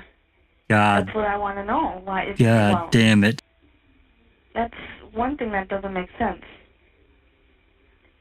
Well, what I heard so far, he had a canvas on it. Okay. How the hell does he know that, Doc? He had a canvas on it? Are you serious? Where the fuck did he hear this stuff at? Or you can come up with it. It is an embedded confession.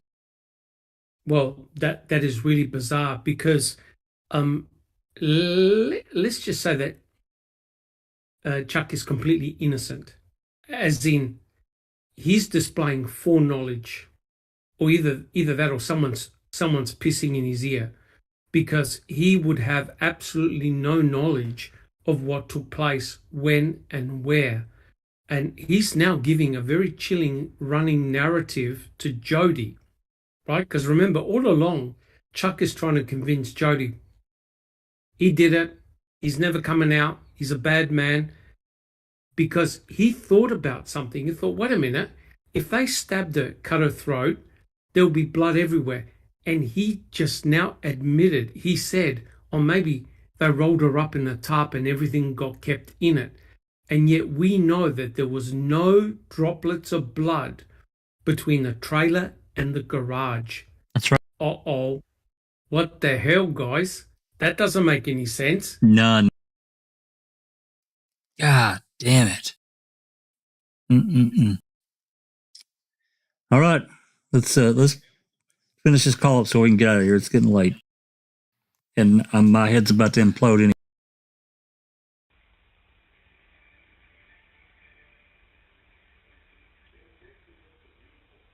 So, what I think she did, they folded her up in that canvas, and everything stayed inside the canvas. That's the only thing I could figure out. But when you cut someone's throat, that squirts. That I don't understand there. Especially with dull knives. Huh? All our knives were dull. I didn't hear you. All our knives were dull. I said, of course it's going to squirt. Oh.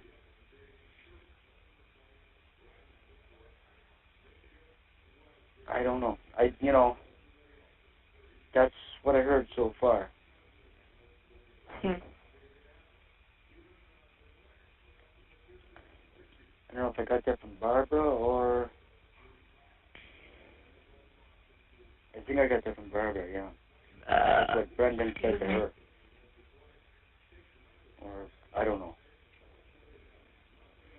Well, no, Brendan said there was...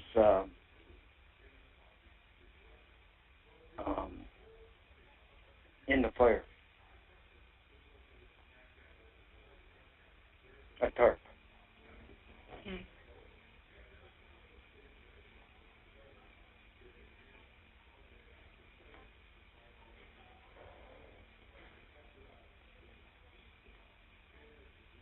I'll call Peterson tomorrow. I didn't have a chance to. Yeah. Well, I did, but I didn't. That's all right. There was other things on my mind. Oh, yeah, I know. And the media was here, and... Yeah. Now I know why I have to call at 7 instead of 6. What? Now I know why I have to call at 7 instead of 6. Yeah. He said that's the first time he can get a chance to call at 7. Yeah, bullshit. Well, I don't know. I don't know why. Because she's there visiting. Huh? Oh, yeah, that's right.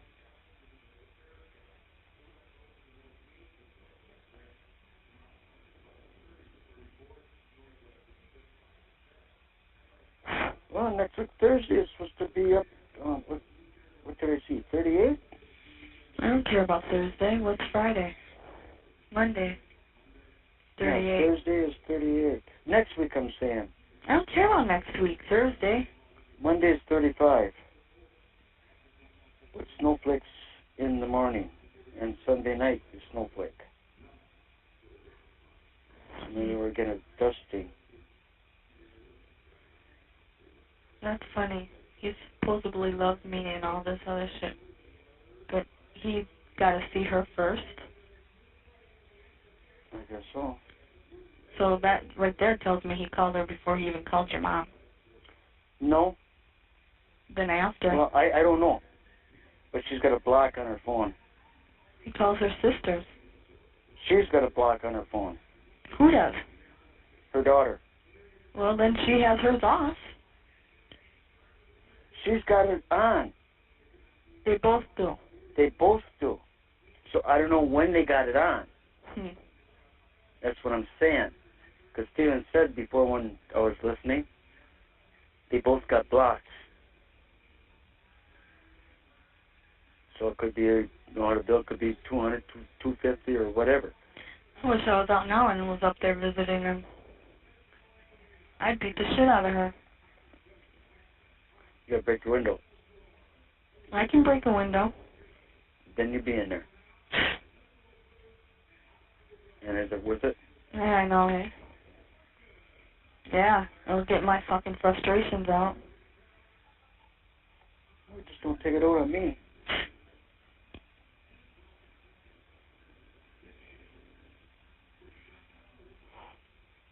I don't know.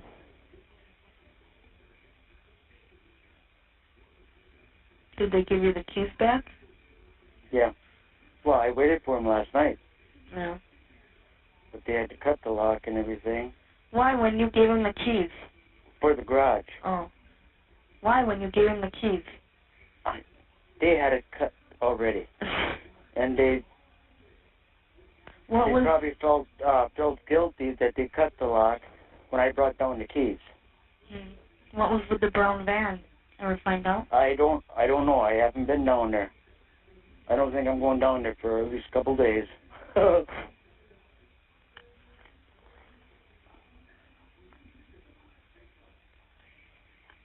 me see what. Well, they pulled the floor out of the garage. Yeah, I heard that. But I don't know how much. Well, I'm going down there Monday whenever I get out. Well, I would say wear gloves in case they ever come back or whatever. And just grab your stuff, what you want, your clothes, and mostly, but if they're still down there. But, like I said, I don't want your bed up here. I know.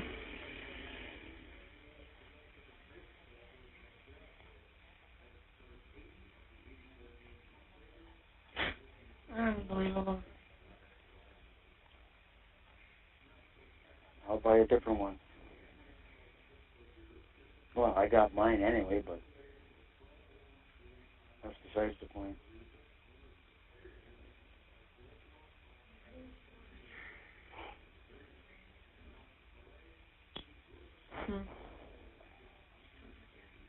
Tori says hi. Huh? Tori says hi. Yeah. Big deal. Yeah.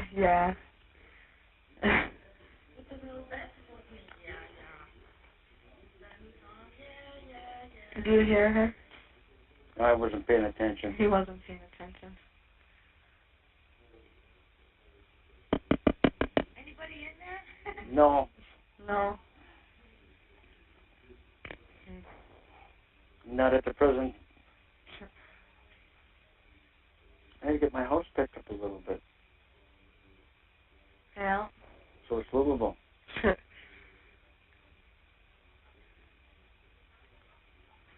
For two people and a rug rat.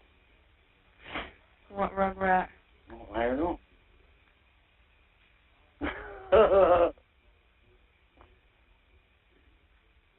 I'm thinking too far ahead. Does he know you guys ain't signing the papers? No. We're not getting the paper no more. No, the papers to get him out. No, we're not signing them. I know. Does he know? I'm not sure if he knows or not. Because he had a comment before, I don't think Dad will sign it. And he's right. Mom and Dad's got to sign it. And Dad said right out, no. Did he? Huh? Did he? Did he? Yeah. No. No, did he say that? Yes, he did. So, what does he think about it? What does he think about Yeah. it? He doesn't want to lose everything. Yeah. And even Arlenstead and everything else, once he's out, he's going to take off. Think so? I don't think he would. Oh, yes, I thought that too. But there is places in the world that they will not get you back. I know, but I Like don't Canada, they will. Mexico, they will. I'm not sure. Well, London, they will. I don't know about Brazil or Africa or anything like them. Yeah. But I don't think you would. He put you guys through too much already. yeah, And then to lose everything on top of it? that's right. I won't lose my house. My house ain't on the property, but that's besides the point. Yeah.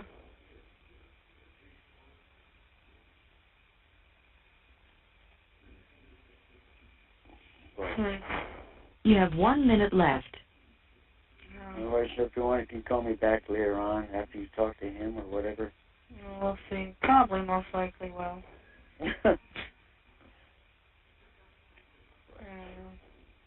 I don't even, there's not many minutes left on that card. From trying to call yesterday.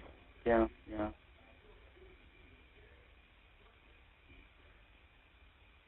So I'll let you watch 26 here for You have 30 seconds left. I don't want to see that. See what? Seen enough of that yesterday. She's got nice earrings on and a nice smile. I bet she does. She's just a friend, though. Yeah, right. Well, I don't... Yeah, nothing else. We'll talk to you later on because it's... Thank you for using EverCom.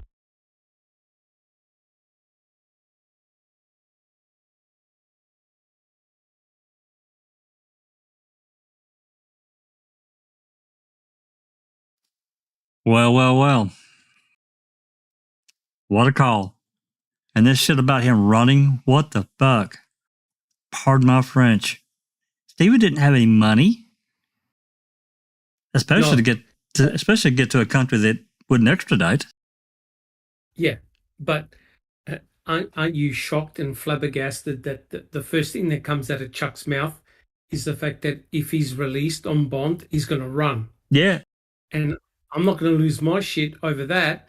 So they've got no trust, no faith in Stephen, according to Chuck. And did you notice how Chuck is using the debit card on Jodi? Now, Yep. how low can you get? Bottom of the barrel, Doc. Absolutely bottom of the He's a bottom feeder.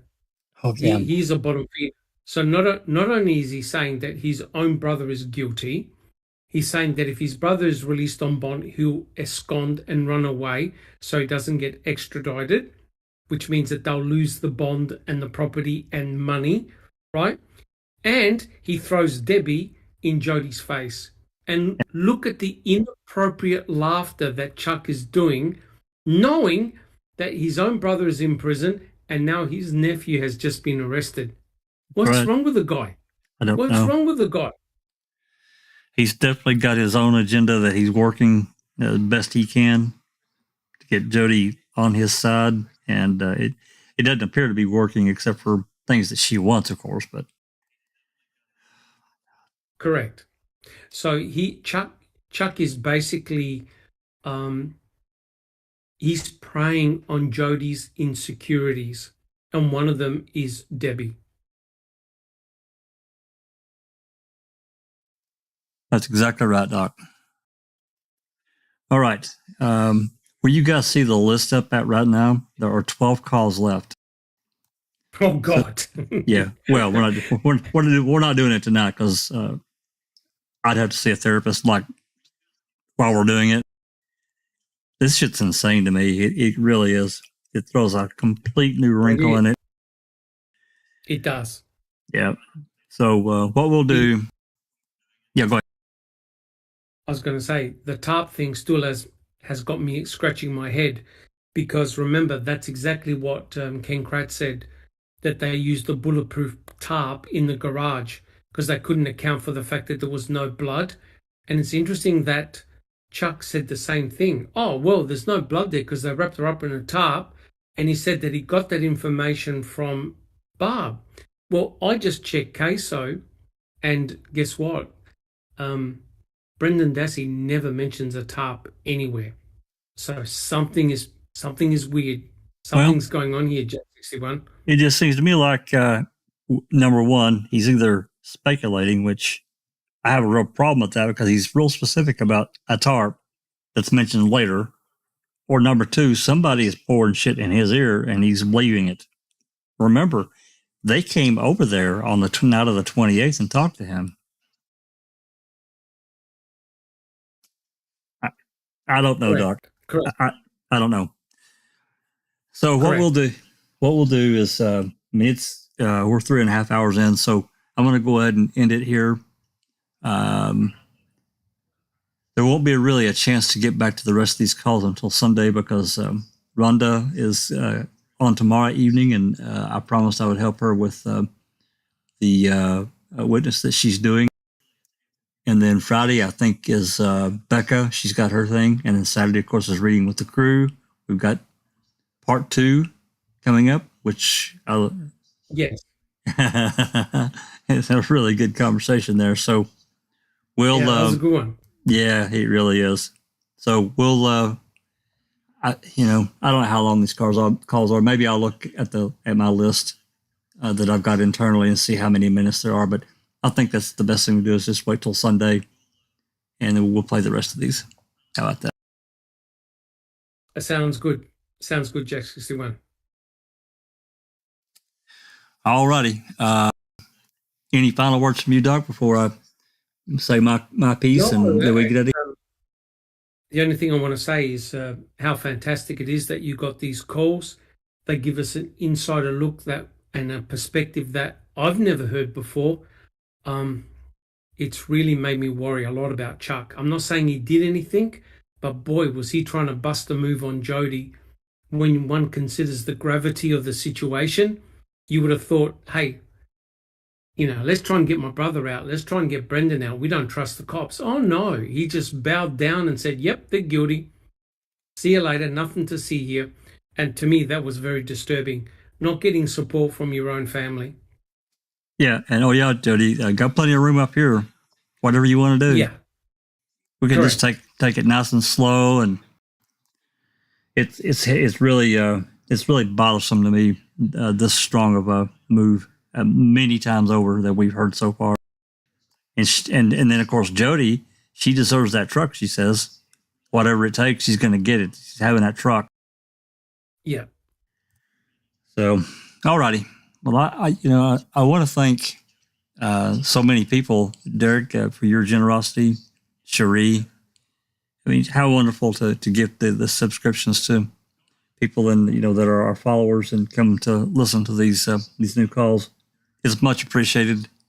I can't tell you how much I appreciate it. I know Doc does too, and everyone at Foul Play. So, and then thank everybody for sticking around for 3.5 hours. We still got quite a few people here. It's late. I know people have to work tomorrow and so forth. So, I really appreciate it.